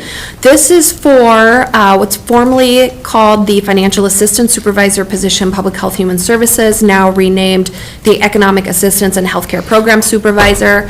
That name change, too, for background, is to match the renamed Economic Assistance and Healthcare Programs team, formerly known as the Income Maintenance Team, and I only know this because this was the position I was in before I moved into the HR Director position. Just to give you some background on that name change. So presented in your packet is the updated job description and proposed change in job grade from a 180 to a 200. And just to point out, I believe that the other supervisors are all at a 200 grade. Correct. So, history, as we've gone through this job description review process, even prior to this process, the majority of the supervisors in Public Health Human Services, between the social workers team, public health team, fiscal, and the financial assistance, a majority of them were at a grade 200. The two supervisor positions that were less than a 200 before this job description review process was the fiscal supervisor and then the financial assistant supervisor at a 180. The fiscal supervisor position that Plowman currently holds, that went through the job description review process earlier on. That was, I think, spring of 2023. It was like right as Lori Erickson had left the position. At that time, that position was regraded from a 180 to a 200, leaving this the sole supervisor position under a 200. Also for context, social workers are at a 170. This position is out at 180. So this is really, in essence, let's see, Tessa's, I'm just looking at DDA's memo, is really to acknowledge, based on the Keystone Matrix, that this job does have a significant amount of decision-making, problem-solving, and impact on end results. So reflecting that in that increase in grade to a 200, and then in essence, we'll match it with the other supervisors. Okay. I just was looking at it through that lens of consistency. Absolutely, we do that too. Yep. Other questions or comments? If not, I would entertain a motion. So moved, Madam Chair. Thank you, Commissioner Mills. Is there support? Support. Thank you, Commissioner Storley. We have a motion and support. Any further discussion? All in favor? Aye. Aye. Opposed? Motion carries. Great. Thank you. Great, thank you. I think, given the fact that we've been going for quite a while here, we will take a short break and return in about 10 minutes. Thank you so much. Can I ask you a question? Sure. Did you get,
Welcome back, everyone.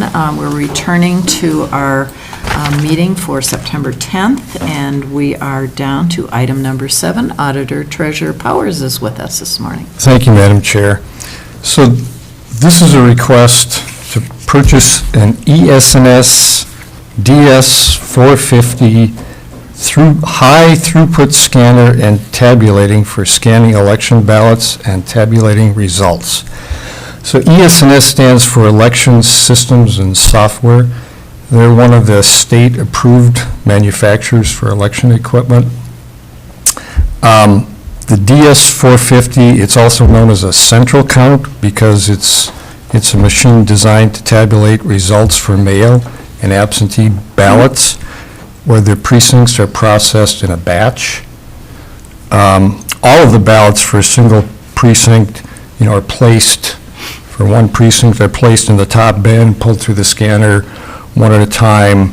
They're sorted for write-ins or for further review, but it runs without interruption until the precinct is complete. You can get different speeds and sizes. This is the slowest sized unit. The large counties have much larger, faster units and multiple units.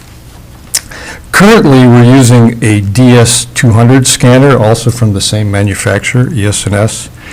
Well, this one is designed for polling places where each voter enters their own ballot.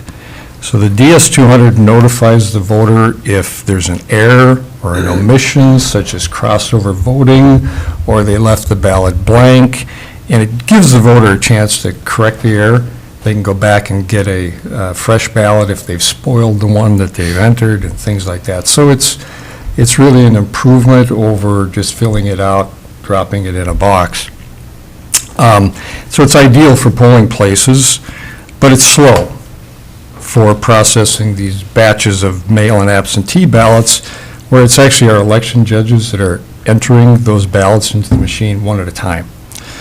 So just a little history, the county used a central count machine from sometime in the late 1980s, before I got here. It was being used, and we used it up until about 2006. In the 1980s and up until 1996, all the voters voted at precinct polling places in Cook County. We had precincts for all 10, and all these precincts, the judges brought their ballots to the courthouse, where they watched while the county staff scanned their ballots into the central count machine and got their count to match the number that they'd already hand counted for the total number. Beginning in 1996, the towns and the county instituted mail balloting for the first time wherever they could, which is all of our unorganized precincts and the 3 towns. They had to agree to it individually. City of Grand Marais could not because of state statutes having over 400 voters. That statute's still there. So they have to have a polling place. And so they would continue to bring their ballots up to the courthouse to have them run through the central count. We retired that central count machine sometime after the 2004 election due to loss of functionality. I mean, it was extremely accurate. It never verified that it ever made a mistake in all those years, but ballots would get jammed. Folded ballots, they come in mail. And absentee, they're folded, you got to unfold them, et cetera. And the technology is vastly improved now for that type of equipment, but at that time, there was a lot of jamming, still much faster than one at a time. And sometimes they would tear a ballot, and you'd have to remake them, things like that. So in 2006, then, we had a large, it was a federal grant, actually, because of the 2000 election problems with remember the Florida machines and et cetera.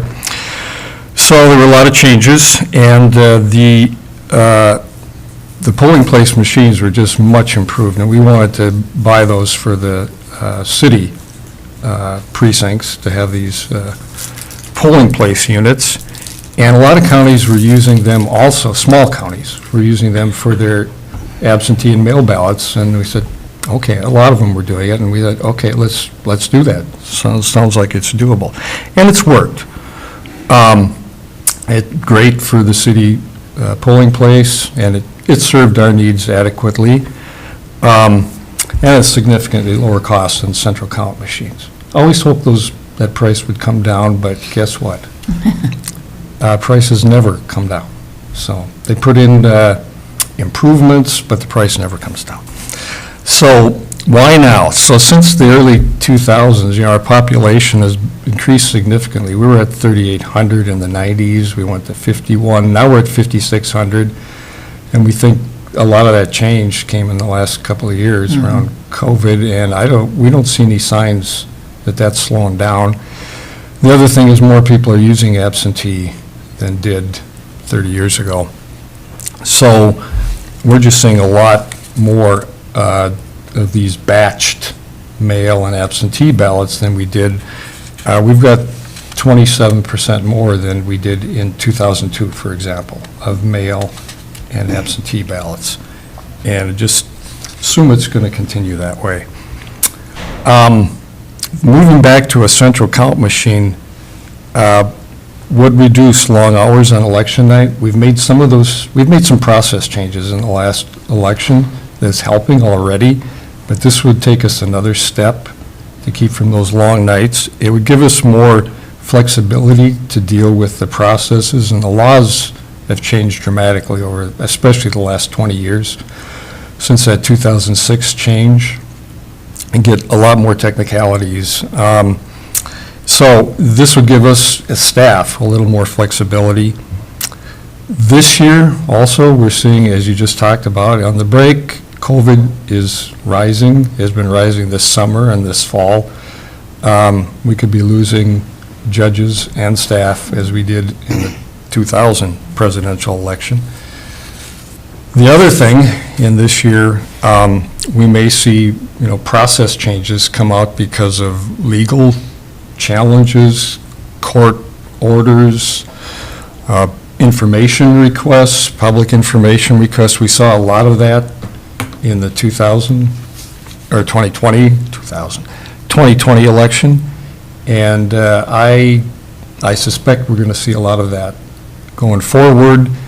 And again, this upgrade in equipment is something we can control. It can give us a little breathing room. Financially, we've been waiting for a state election equipment grant to help make this move. Well, the last big grant was a security grant, and we can't use it for equipment.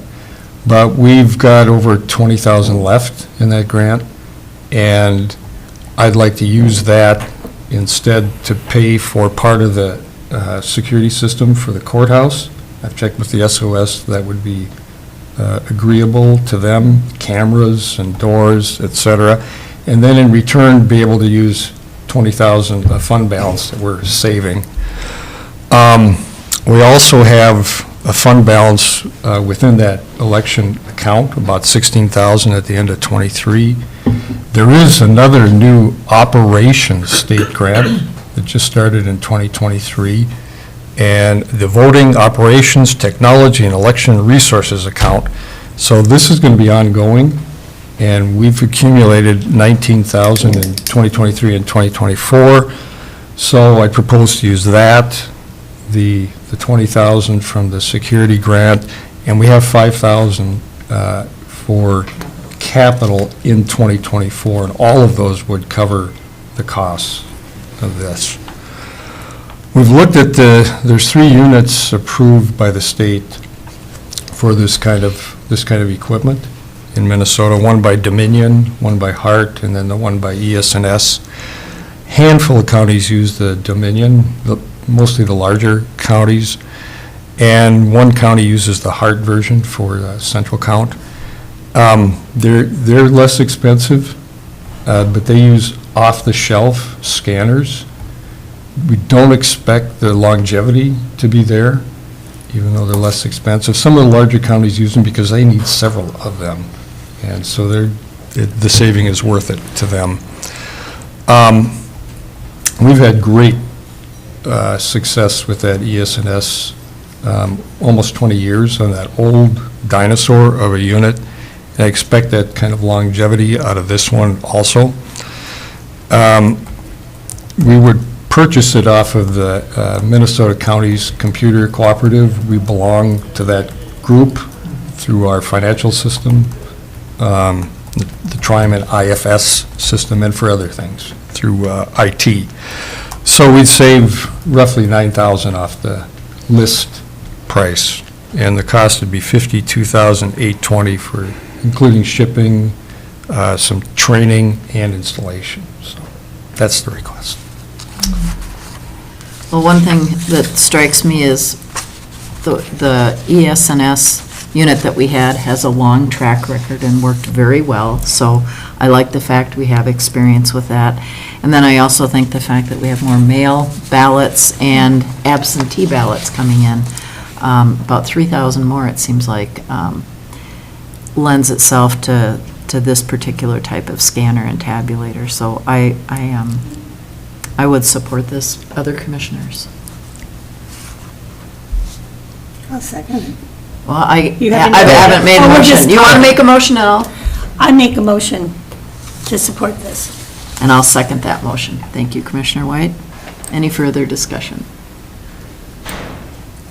All in favor? Aye. Aye. Opposed? Sorry. Motion carries. Just going to say I'll be coming next year with a process change on how we upload information. Right now, we hand enter it through, we get our results, we produce a tape, and then we upload race by race, precinct by precinct. There's systems out there that can help speed that up too. That doesn't really slow our overall process, but it would give us more, we would have a little quicker results on our website using that. We'd have the option to produce some different reports in elections too. So anyway, I'll be coming back with that, just a warning. Well, thank you very much, and thanks for researching these different scanners and tabulators for us. All right, we'll move on to item 8, Administrator Yorkie. All right. Thank you, Madam Chair. So the first item under my section is the preliminary budget and levy. Included in the board packet are updated sheets for the general fund budget, all the detail from the departments. And then we have the highway and public health and human services budgets, which have been updated based on new information from the state and so on. I guess the big pieces of this are that the cost of living adjustment that we've budgeted for next year is 3%. And I should mention, as of last night, we have tentative agreement with 2 of the bargaining units on that COLA, so we're still negotiating with the 3rd. The other things you heard from Allison Plummer earlier is the health insurance premium increase. We learned a couple of weeks ago that that's going up 9.65%, and so that is within the 10% that we budgeted for that increase, but just barely. So it's nice when it comes in significantly lower, and we can use that to whittle away at the levy, but at this point, it's consuming most of what we budgeted for that line item. The other thing to mention about that is when we met with the Northeast Service Co-op a couple of weeks ago to talk about the premium increases, they indicated that a lot of jurisdictions are starting to budget like 12 to 15% for insurance premium increases. So I'm not advocating that we start doing that, but I'm just saying that's kind of seems to be the trend out in the world. And so that's something we may need to discuss for 2026. In any case, I'll direct your attention to page 39 of this item. That is the preliminary budget and levy. So you see the 3 major funds are at the top, and for the general fund, we're budgeting about $13.7 million. We're not proposing the use of any fund balance in that fund. That's an overall increase of 17.16%. And I also sent you an updated, or put in the packet, an updated summary of some of the new items in there, which include a new maintenance position, I should mention, too, I was looking at national data on what is recommended for maintenance staff based on square footage of buildings. We have about 185,000 square feet of space that our staff have to maintain. The national average, according to the International Facilities Managers Association, is about 47,000 square foot per maintenance technician.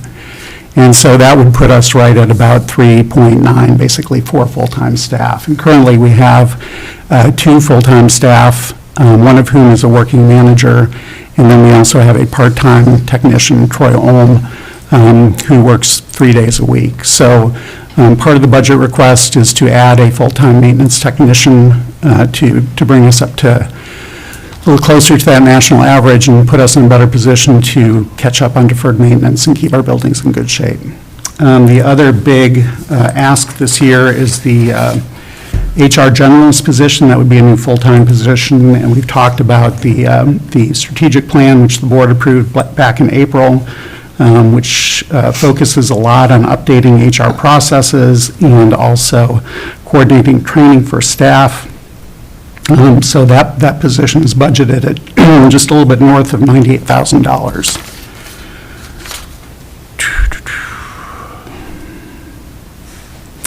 So going back to the highway department on page 39, their total budget, their expenses are just shy of $23 million.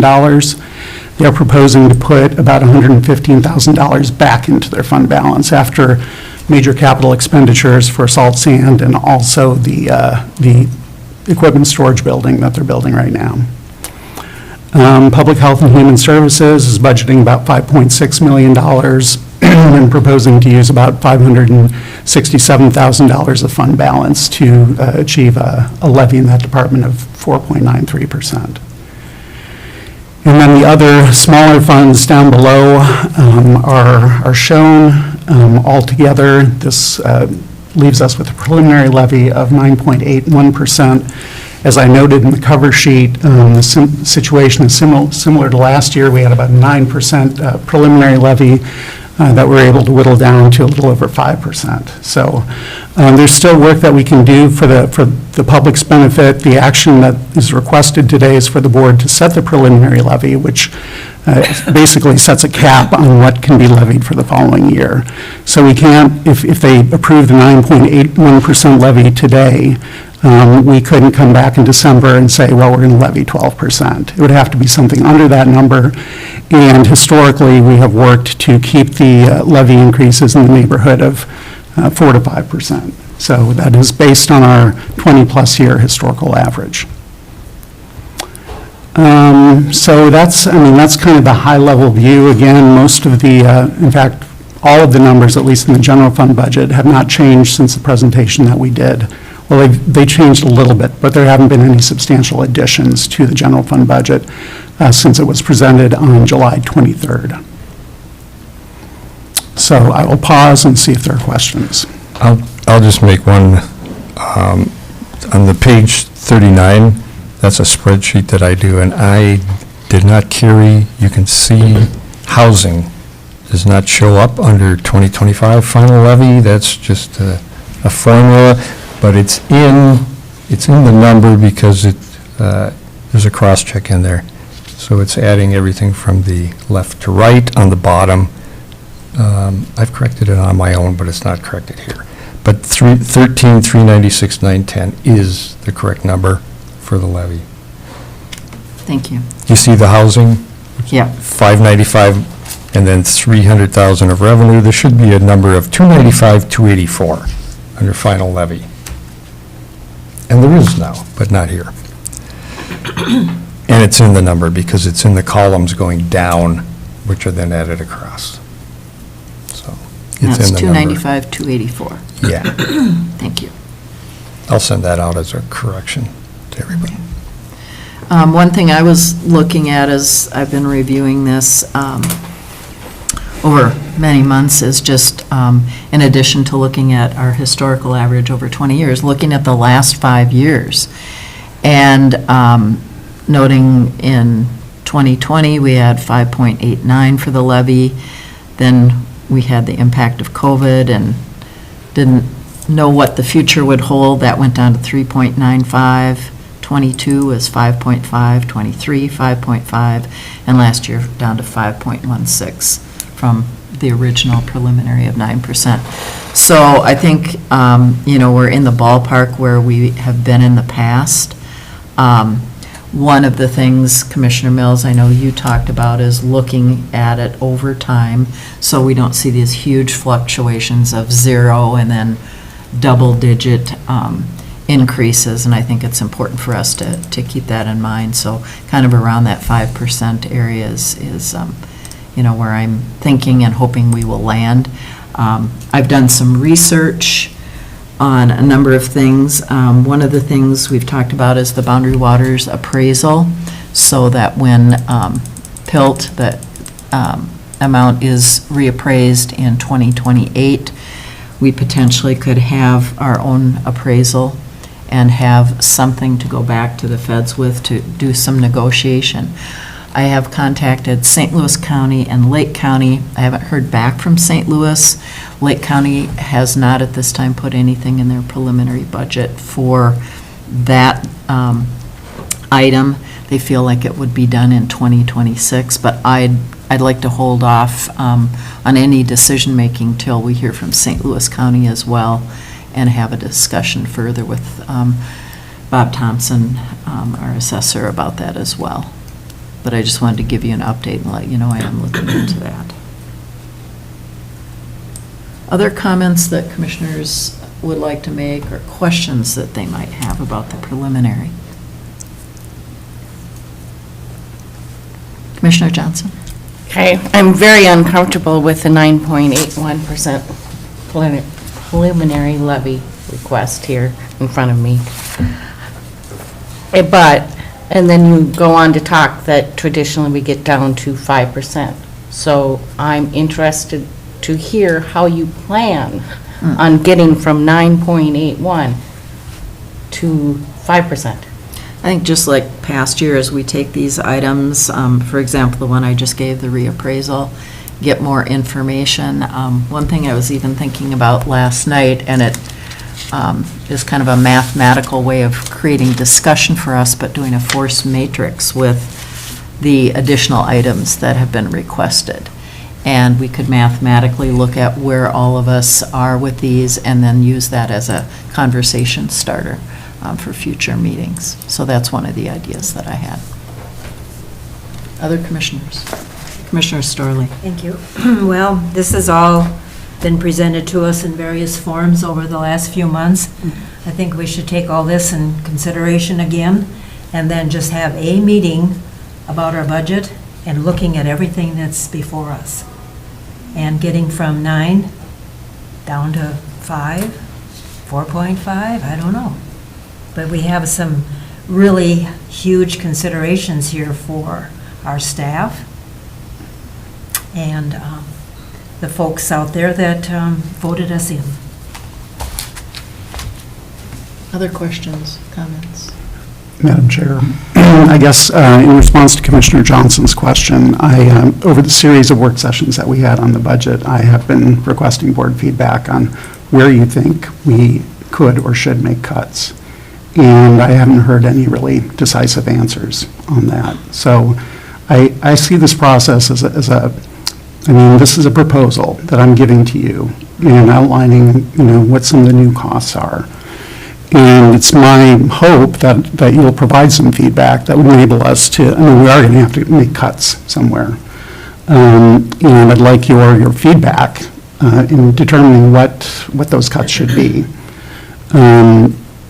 So that's the conversation that we've been having. That's why we started the budget planning process early this year, is so that you could provide that feedback. And I agree with Commissioner Storley, taking time to have a full conversation on this. This is our task at this meeting, is going to be an important thing to do. I appreciate that.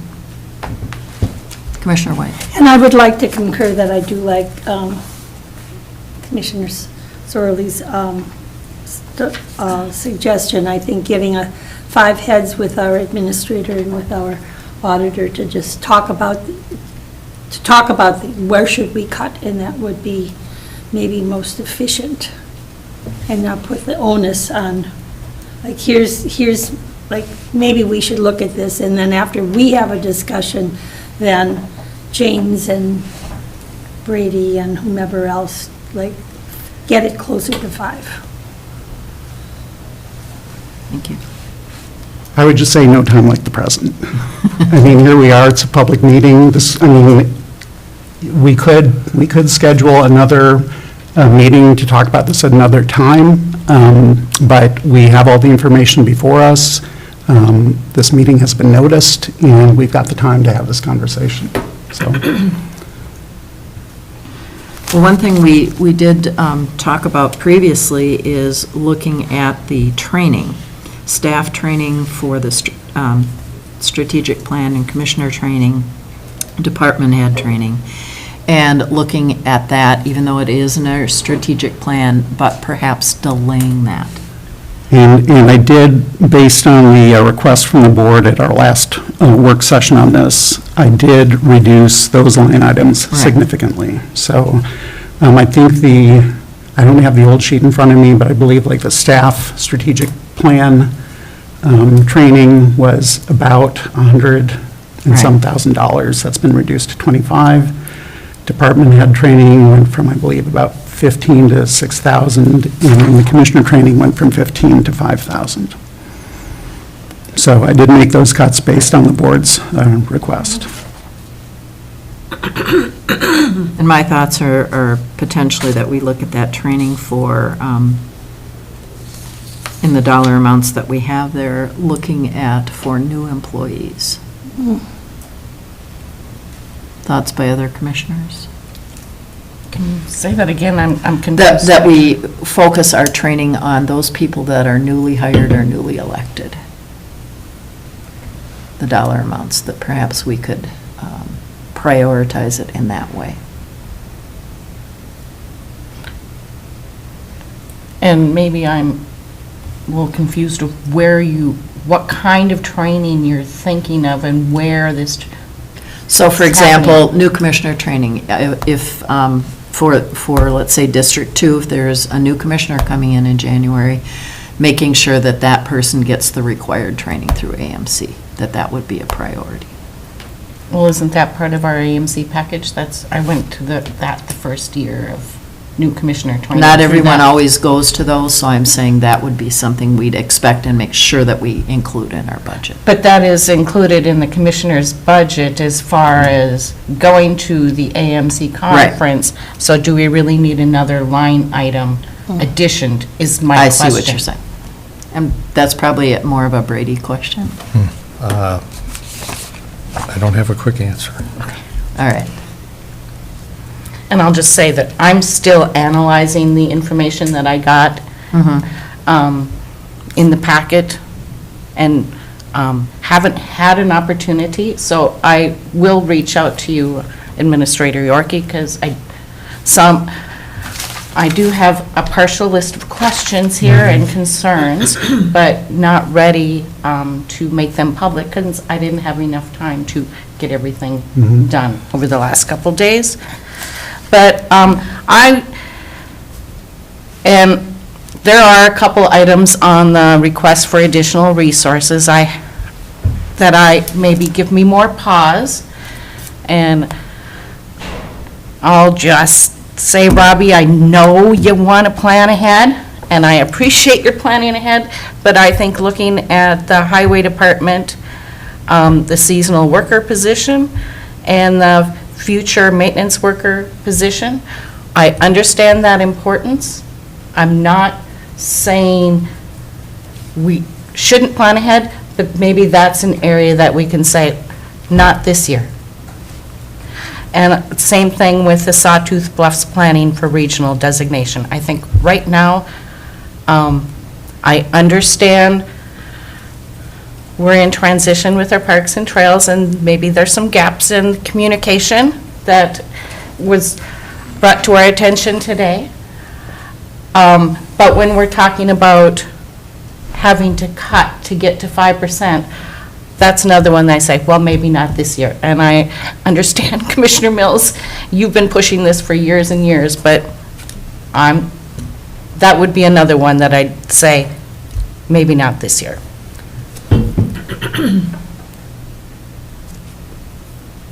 Anybody else?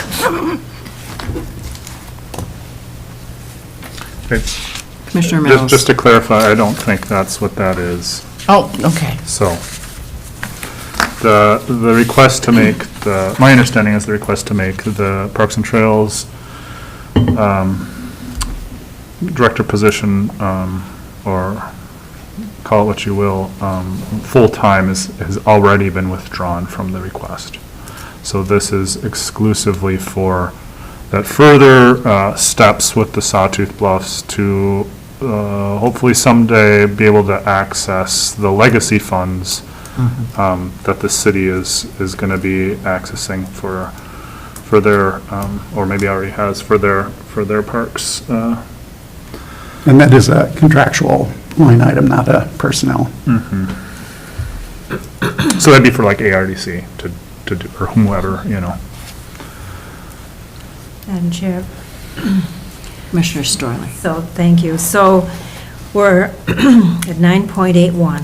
We want to get down to around 5. How many hundreds of thousands of dollars would we be looking at? $581,739. 181. Okay, that's what I thought. 581. 581, yeah.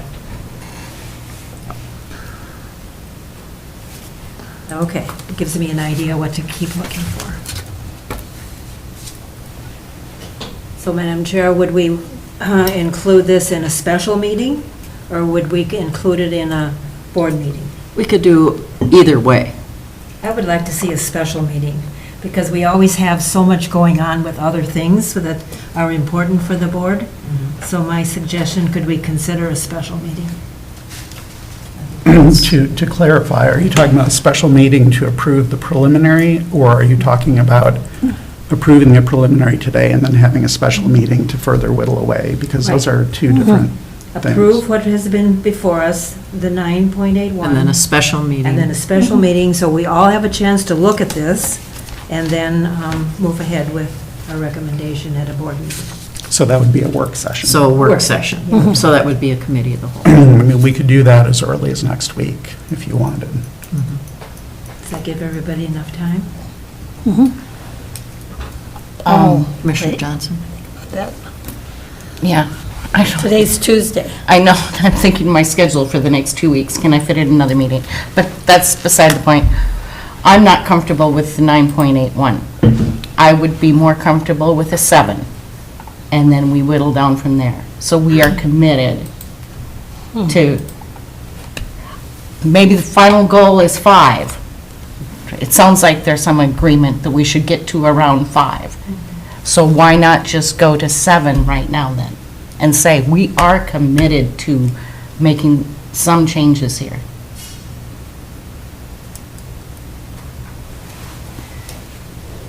Reactions or suggestions?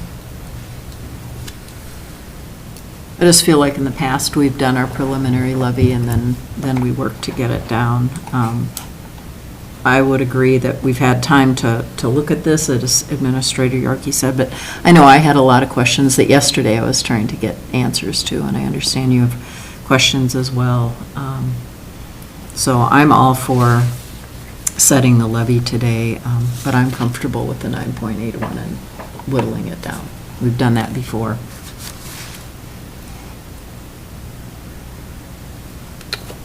Commissioner Mills. Thank you, Madam Chair. So how would we today get to that 7?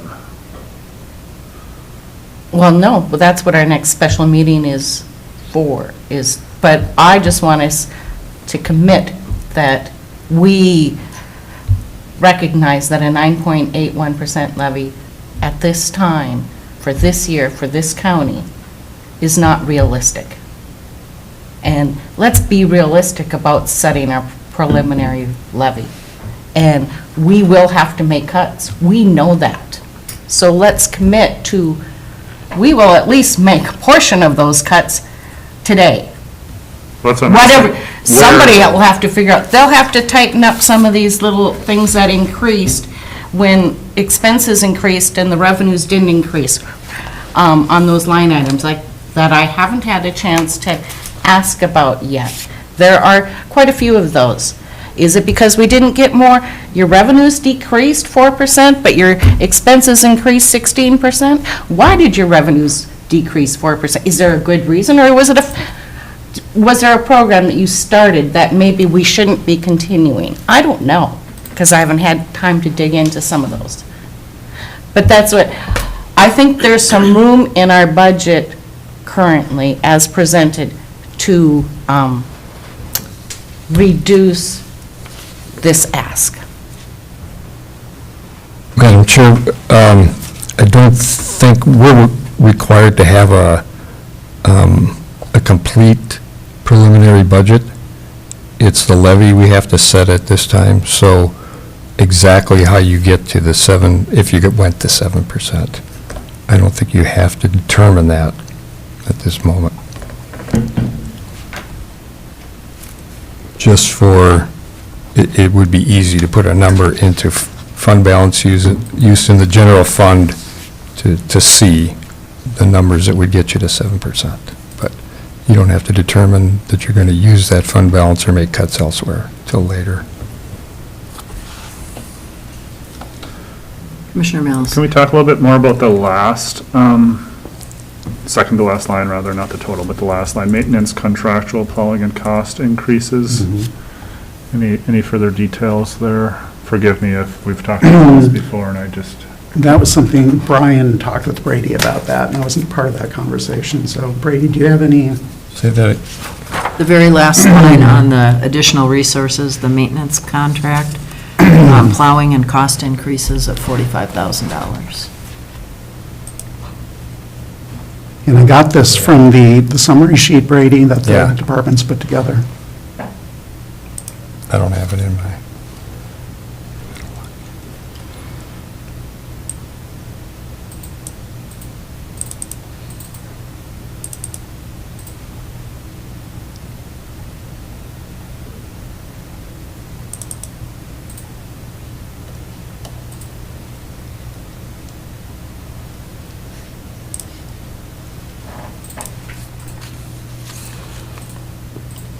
Well, if we don't have that today, I can certainly follow up. I still have Brian's number. I could see what he was thinking there. I know we do contract for plowing for example, the courthouse parking lot, for the community center and so on, so. yeah, I don't think there was any major change. It was just analysis of history. That goes up and down so much with snow. Right. So it's really, we had light winter last winter, we had heavy winter, so it's an average of what's happening. You take your best shot at it. But I've got it, some of the background on how we got to that. I don't have it right in front of me, sorry.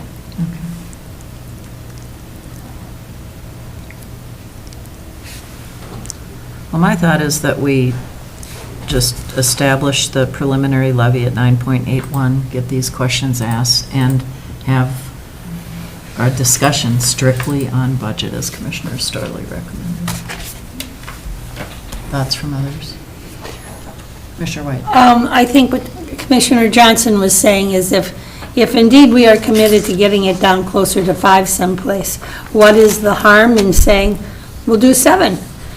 Which is, in optics, it's like, yes, community, we are serious about doing this, but then on the other hand, I'd like to believe we are serious about doing this, and we will do it one way or the other. We're going to do it. So, and particularly if we have an opportunity as an entire board to go over this budget and talk, someone might come up and say, well, how come?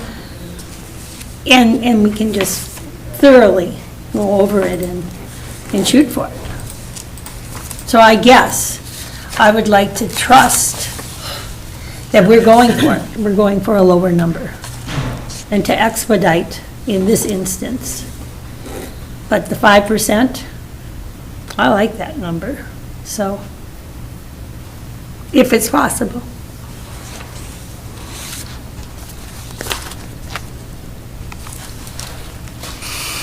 You're calculating. Yep, I'm just looking for options.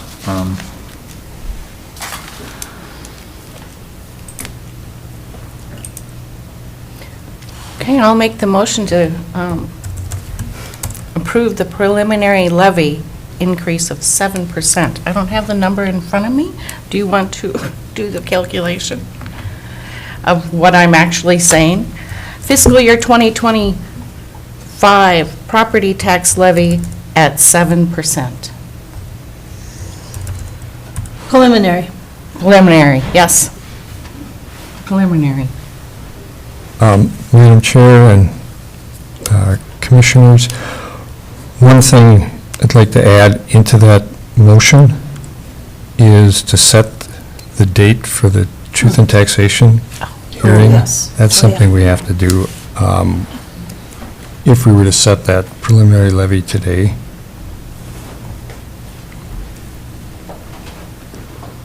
and when we looked at it, we can do it on the 25th or the 26th of November, which Yeah, typically Would it- we do it right before it Thanksgiving. would, yeah, it would avoid Thanksgiving. It seems Usually like, it's in December, but there's a, usually the AMC annual meeting occurs the first week in December, but Yeah, this so week it's we've- delayed, or this year. and then people, if it's too close to the end of Thanksgiving, it can be a struggle for some, so it might be better to go before if we can. So we should have two separate motions. One will be for truth and taxation and another. So Commissioner Johnson has requested 7%. Is there support? I'll support that. Any further discussion? All in favor? Right. Aye. Opposed? Nay. Nay. Motion fails. Did Commissioner Storley vote? Mhm. Okay. Let's see.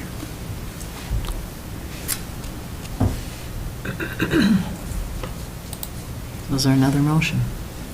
Madam Chair, I'll make a motion to set the preliminary levy at 9.81. Thank you. Is there support? Full support. We have a motion and support for 9.81. Any further discussion? Commissioner Storley. Did you, oh, I thought you had a comment. Okay, Commissioner Mills. Yeah, I'm just trying to get down to 700 here, and I'm struggling, and so that's why I wasn't comfortable with that. Of course, it's my end goal to keep it as low as possible, but we have some very significant costs that I thought we all agreed on, that the health of the organization, thus the health of the community, depend on. And so I greatly appreciate the idea of tightening things down, much like Commissioner Johnson said. I like that. I'm just, without knowing how, I'm just not comfortable. I want to believe that we can do that, because we have in the past, but there's some real big costs here. So that is why I did not support that motion, and now I'm kind of taking a step back and going back to the drawing board, much like Commissioner Storley was suggesting previously, and having that work session too. So just my rationale. Understand. Feel the same way.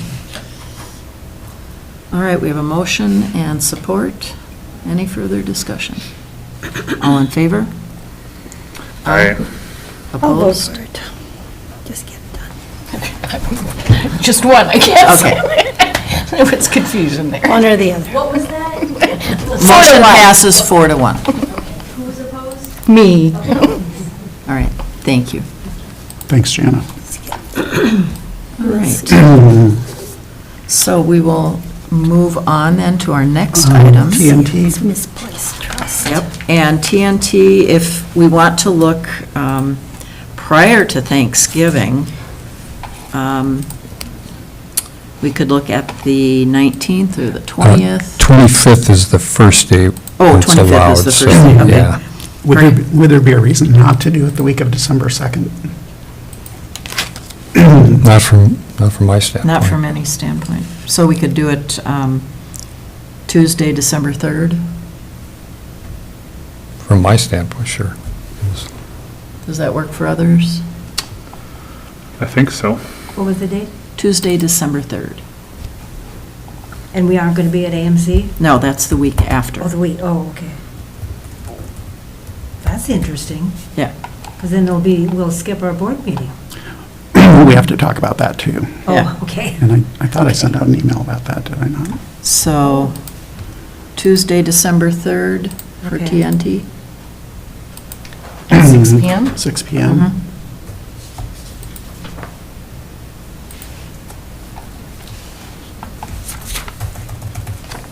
Send out a meeting invitation to the board. Great, thank you. Madam Chair, I'd like to make a motion to schedule our Truth in Taxation meeting on Tuesday, December 3rd at 6 PM. Thank you, Commissioner Mills. Is there support? I'll support. Thank you, Commissioner Sturley. We have a motion and support. Any further discussion? All in favor? Aye. Aye.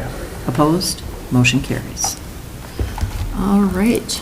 Next item is our memorandum of understanding or agreement with the University of Minnesota Extension. So this is something, again, it's been on the agenda a couple of times back in June.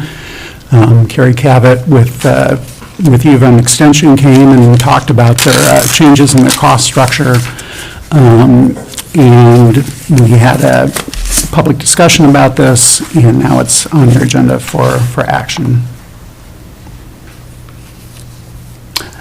I did want to say I did call Commissioner Storley yesterday because she had expressed some concerns about the MOA. And so it might be good to maybe touch on those and make sure that we're all on the same page. So Commissioner Storley, I know there was a question or concern that came up related to the agenda being kind of driven by the University of Minnesota. Yeah.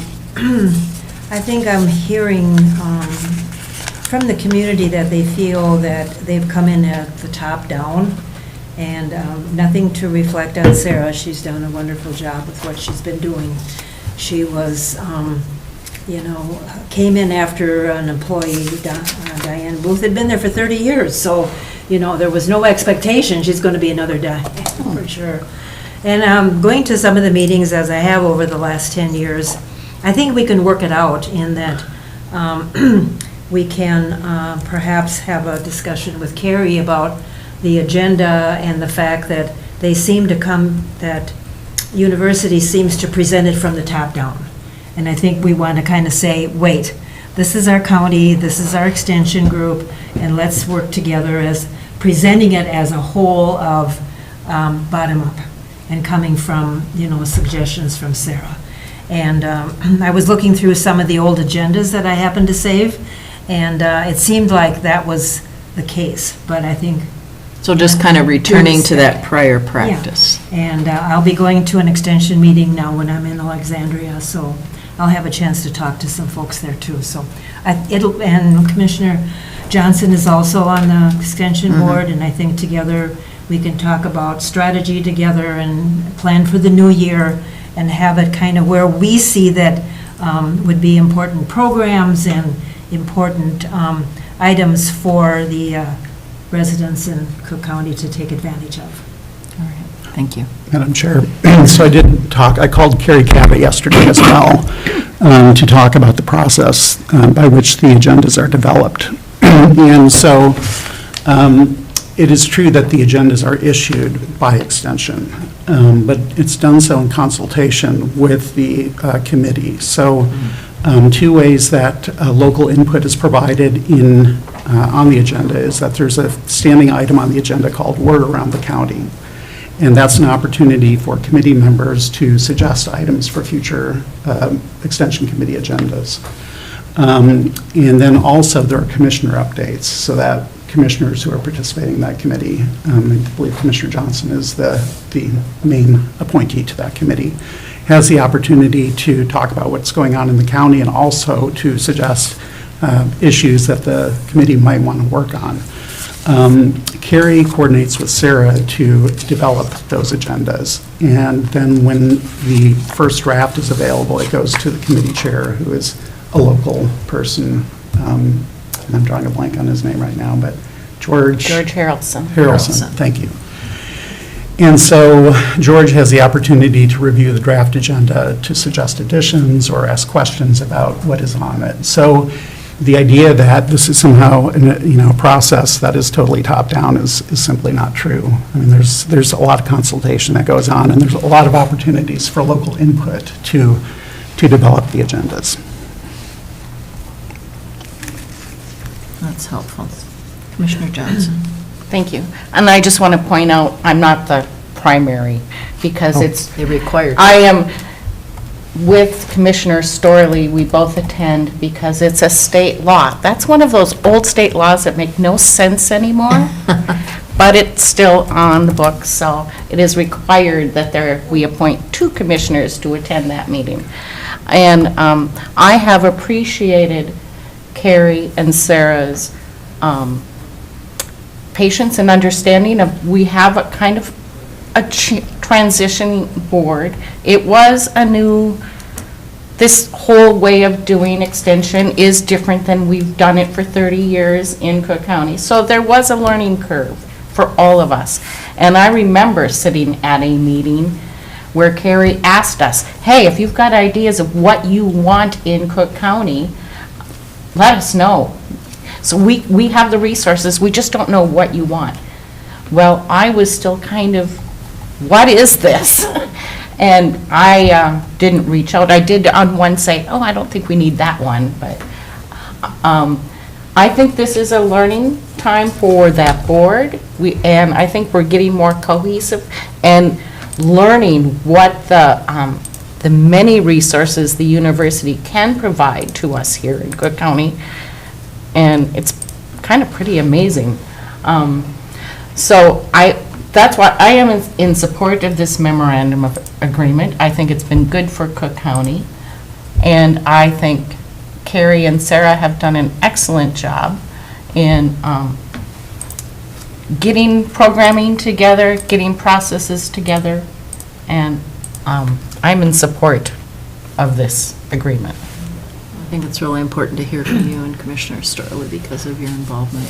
Commissioner Yeah, Mills. I thank you for saying that. I was under that assumption, pretty much everything you said, including kind of that learning curve. But when I hear from, citizens that are contacting a commissioner that they feel like they're kind of getting squashed, then I want to know more about that. And so I really appreciate you bringing that to our attention, Commissioner Storley, and just understanding that whole dynamic, because I think it's extremely important to be sensitive to that, and then also to understand that bigger, transition, as you're saying. That just really helps me get a better handle on all the ins and outs here, so. Thank you. Thank you both for serving on there, and my short experience with the extension was very positive and favorable, and I was really impressed with their processes and their willingness to listen to us as we were searching for our extension director. So, and just like you said, all the different programs that are out there, it's a little overwhelming, frankly, because there's a lot. Yeah, well, as long as we're making progress, I feel good. Commissioner White.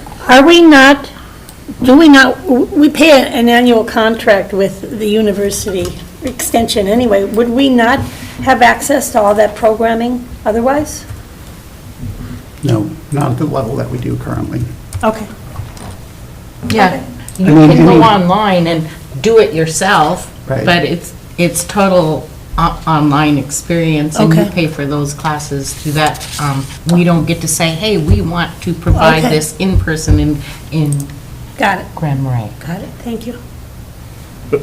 My understanding too is just part of this whole thing is costs have been increasing. Oh, sure. But our contract rate has not, and so there's a deficit there that they're trying to smooth out across the state, which is no easy lift at all.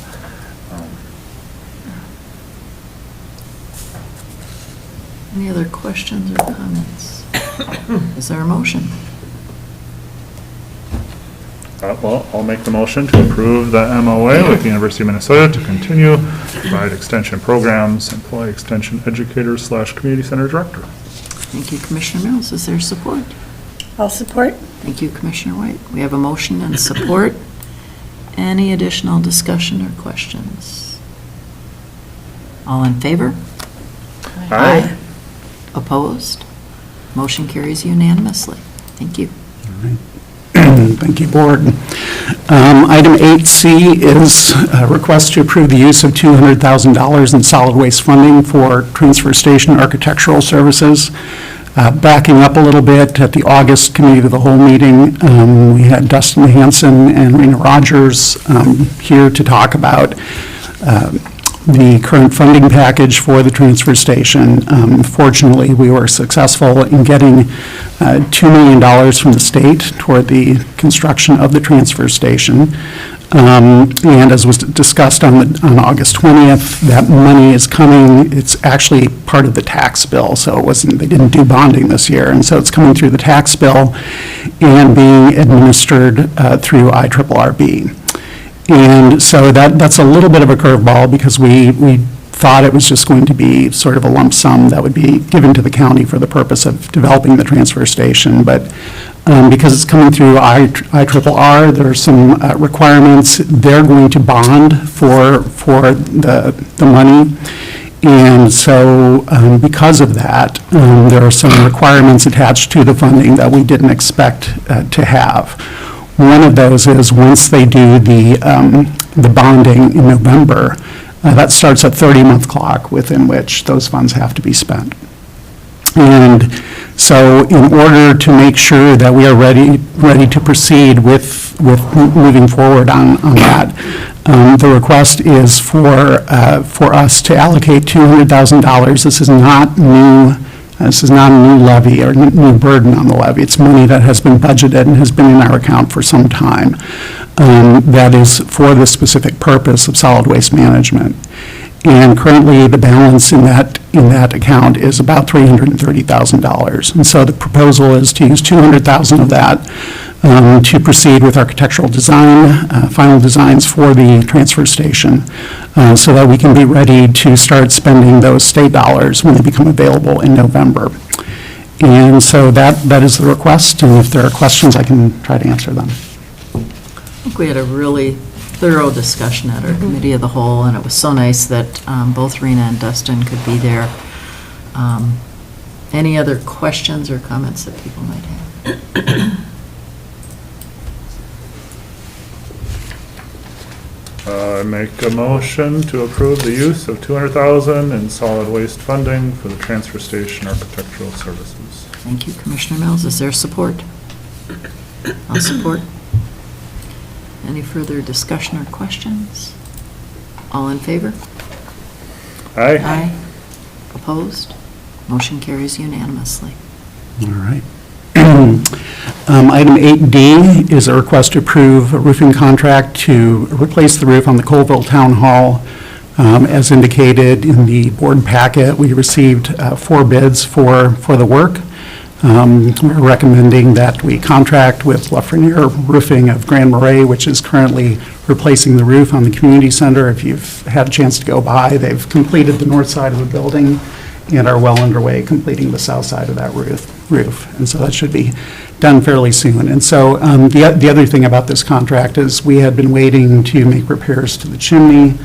The masonry on the chimney has been repaired, and I just got an email from James Hammer, who's going to be putting in the flue insert. He is expecting that part to come in shortly, hopefully by early next week.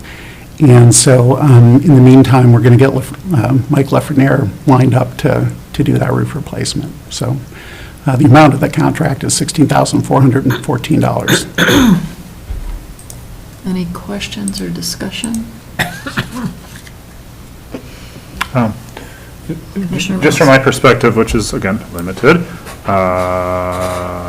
as long as the masonry work is done, then the roofing can proceed. The liner for the chimney can be done after that. It's not a big deal. Ideally, you're not walking on shingles, but if that's what has to happen, then we got to get this fixed, so. Yep.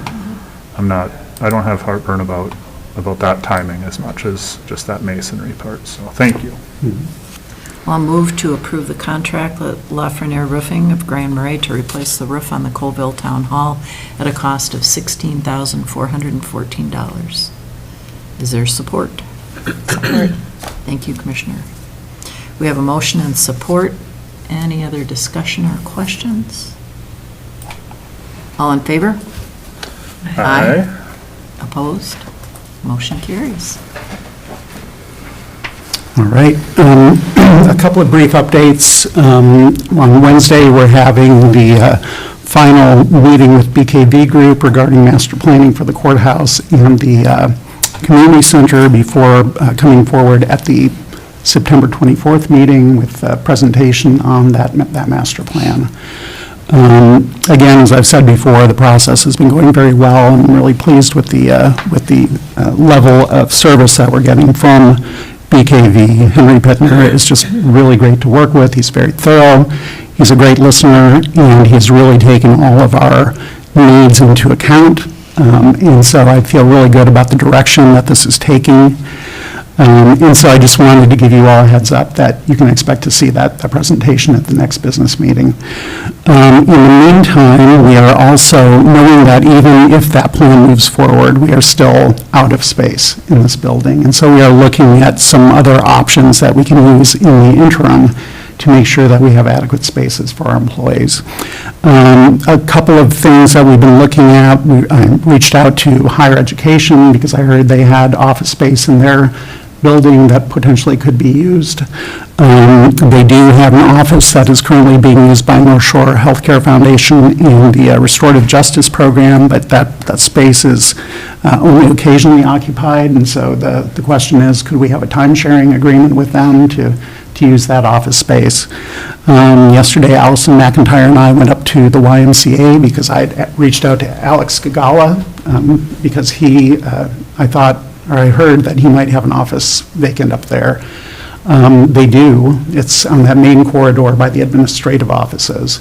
The last office before you get to the child care room on the right is currently not being used. And so that would be another location that we could use on a temporary basis. The great thing about it is it's an enclosed space. It's got a door, so if we wanted to put somebody from public health in there, it would be suitable for that purpose. We are looking at other locations, including, we've talked about GES before. I've heard the new space on the addition, that is the second floor, which is very large, probably wouldn't be suitable for our purposes for a prolonged period, but I understand they may have some space on one of their, or in one of their existing buildings that we could potentially look into leasing. So following up on that as well, we're just really trying to be creative in the way that we're looking for spaces, because we know that, again, even if we move forward with new construction in the foreseeable future, we're still going to have needs currently. So more to come on that. And the last thing I wanted to mention is that we, as I alluded to earlier, we do have tentative agreements with two of our bargaining units. We're in the process of completing negotiations with the third bargaining unit and hope to have that done here very soon. That's all I have. Thank you very much. All right, on to Commissioner updates. Commissioner Johnson. I don't have anything. Oh, the only thing I do want to report, and I asked Brady about this during the break, our ARC amount that is in the budget packet for today. We did approve our final budget at our last meeting, and it is lower than what we anticipated, so there will be some cost savings there. Okay, good to know. Commissioner White?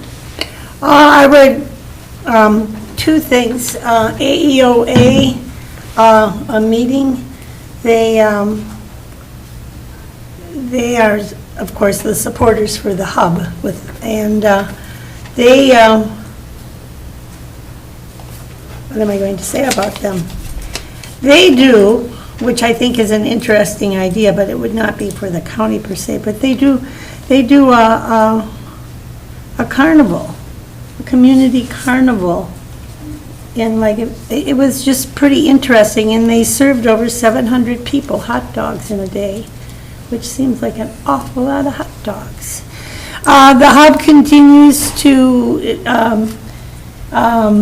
would like to have a conversation with Frank, with the, and David and the board, and a revisit of ways in the past, and it's become now this year a struggle. Like this year, it's more of a struggle, and they don't want to lose their independence, but it's the meals. Their meal counts, people depend on the hub for their food. Many carryouts, many Meals on Wheels, and food costs are going up, and the AEOA more or less covers the cost of the food, but it is an asset for our community to have meals available, and many people pick up frozen meal. They freeze them, and then people can pick them up for the weekend. So that helps to keep our people from being hungry. So that's, that was about it. Yeah. Commissioner Mills?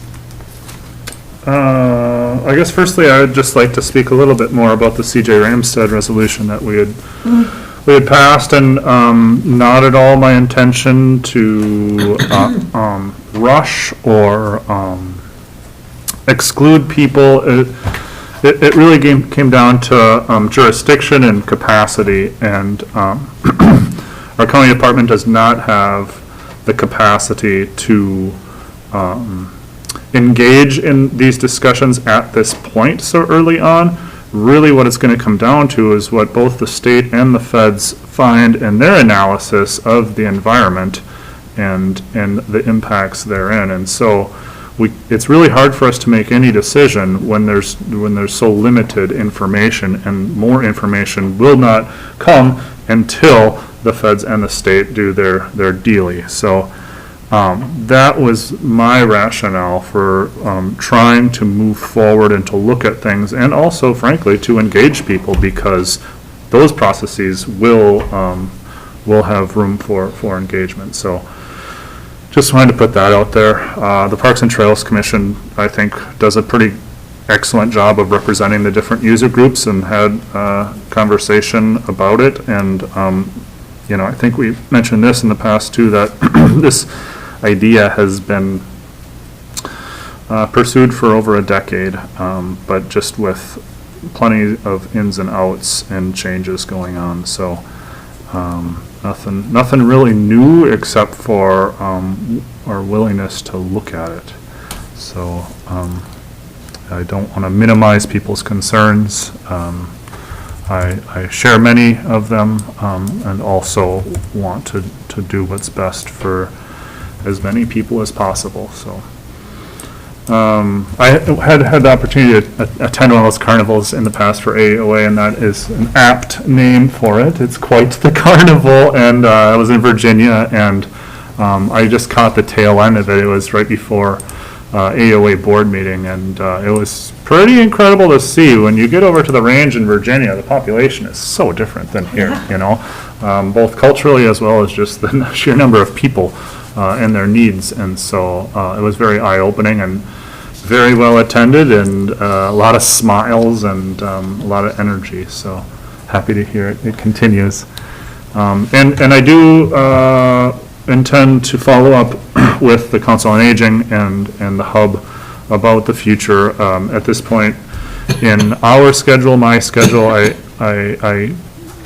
can make efforts, but I think it's going to be most realistic after the new year, is what it comes down to. So But the concepts, the concerns have been on my mind for well over a year, so I won't forget. It's just a matter of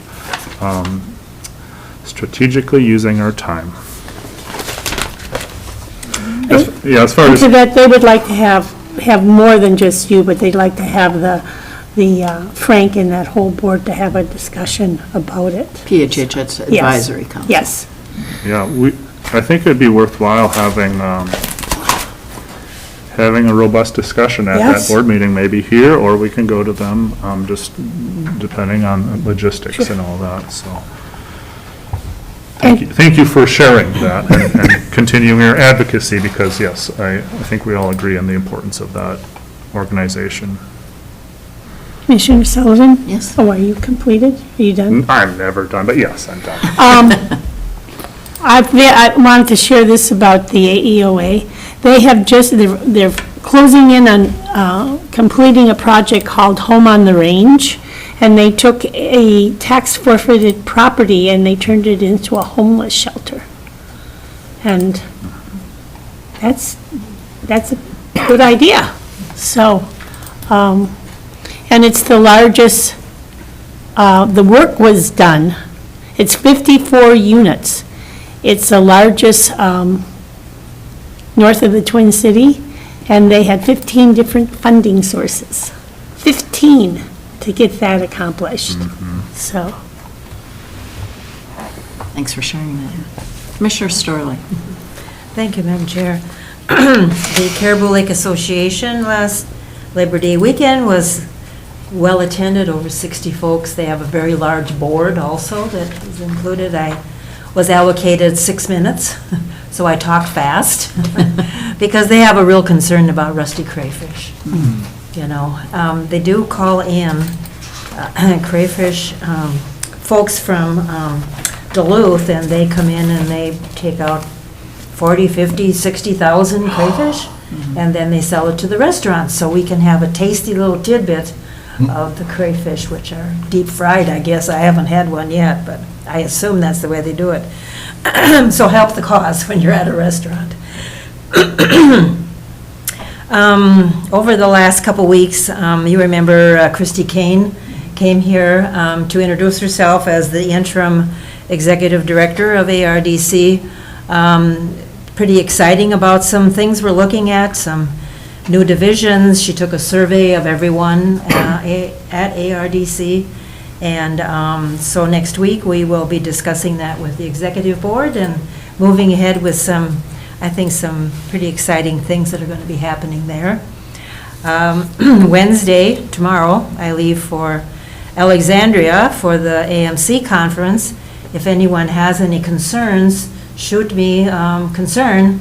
I will be attending the health committee first, but then there is some time on Friday that I could pop in to other areas too, so. I'll be there as well. Okay, good. Yeah, it was the last minute. Okay. Are you staying in St. Cloud? No, Arrowhead. Yeah? Oh, so it was a cancellation probably, or something. It was Priceline. Yeah? Oh, Priceline? Okay. Yeah, they apparently snagged rooms, which Oh, okay. prevented commission, so I just Yeah. had to game it. Yeah. But we gamed it, Okay. Well, then we can maybe cover a few more things. yeah. Good. Good to hear. That's it. Thank you. I had an opportunity at the end of August to attend an MCIT training, land use training, and there were a number of people. Our county attorney was there, I was there, and people from Land Services and the Planning Commission and Board of Adjustment. And in this land use training, there were some updates on conditional use permits, the 60-day rule, and one that I found really valuable, defensible public hearing records, and talking about what's okay, what's not okay. It was extremely well done. And then all of us attended the cannabis session that was offered, and you wouldn't believe how many people are watching Cook County, and as soon as we pass an ordinance, they want a copy of it. Many people passed a moratorium and didn't dig in like we have. And anyway, it was an excellent presentation. There was a panel there talking about the law and different situations, a lot of Q&A. We went a good hour over just with questions and answers, so that was very valuable. Also on Labor Day weekend, I attended the Loon Lake Bay Road Association, providing county updates and talking about wildfire preparation and evacuation. If you're familiar with Loon Lake, there's one way in on the south and then one way in on the north, very narrow, very lengthy on the north. And so a lot of good preparation was made and good collaboration between property owners. Gunflint Trail Scenic Byway met to talk about the Northwoods Loop renumbering, but primarily to set and discuss priorities for the upcoming year. They meet regularly in the winter when all the resorts aren't so busy and get a lot of their work done at that time. So anyway, they're setting their priorities for the future.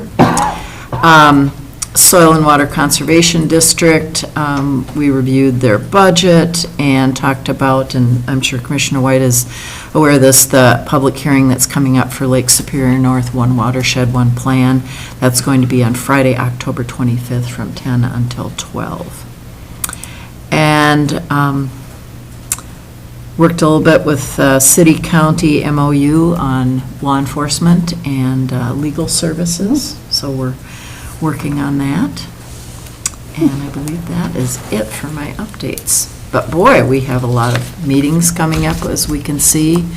We have our lodging tax comparison through June that is listed.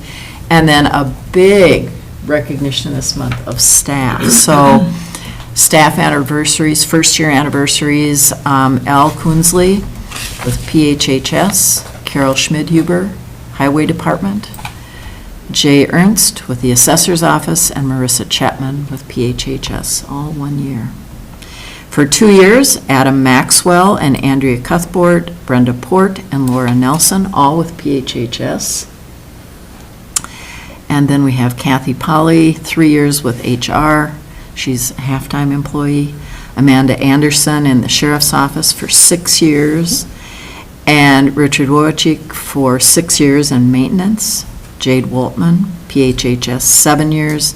Andrea DeBoer, PHHS, 11 years. And then in MIS, Melissa Rexroad with 11 years and Rowan Watkins with 12. And topping it off, Sheriff Eliason, 29 years with Cook County. And one milestone anniversary, Mike Keyport, Emergency Management, 5 years. It's probably felt like 10. Dealing with COVID and fire and everything else. And with that, is there a motion to adjourn? So moved. Thank you, Commissioner Johnson. Is there support? Support. Thank you, Commissioner Sorley. We have a motion and support. Anything additional?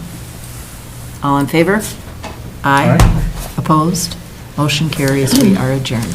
Thank you all very much. When you go to the AMC,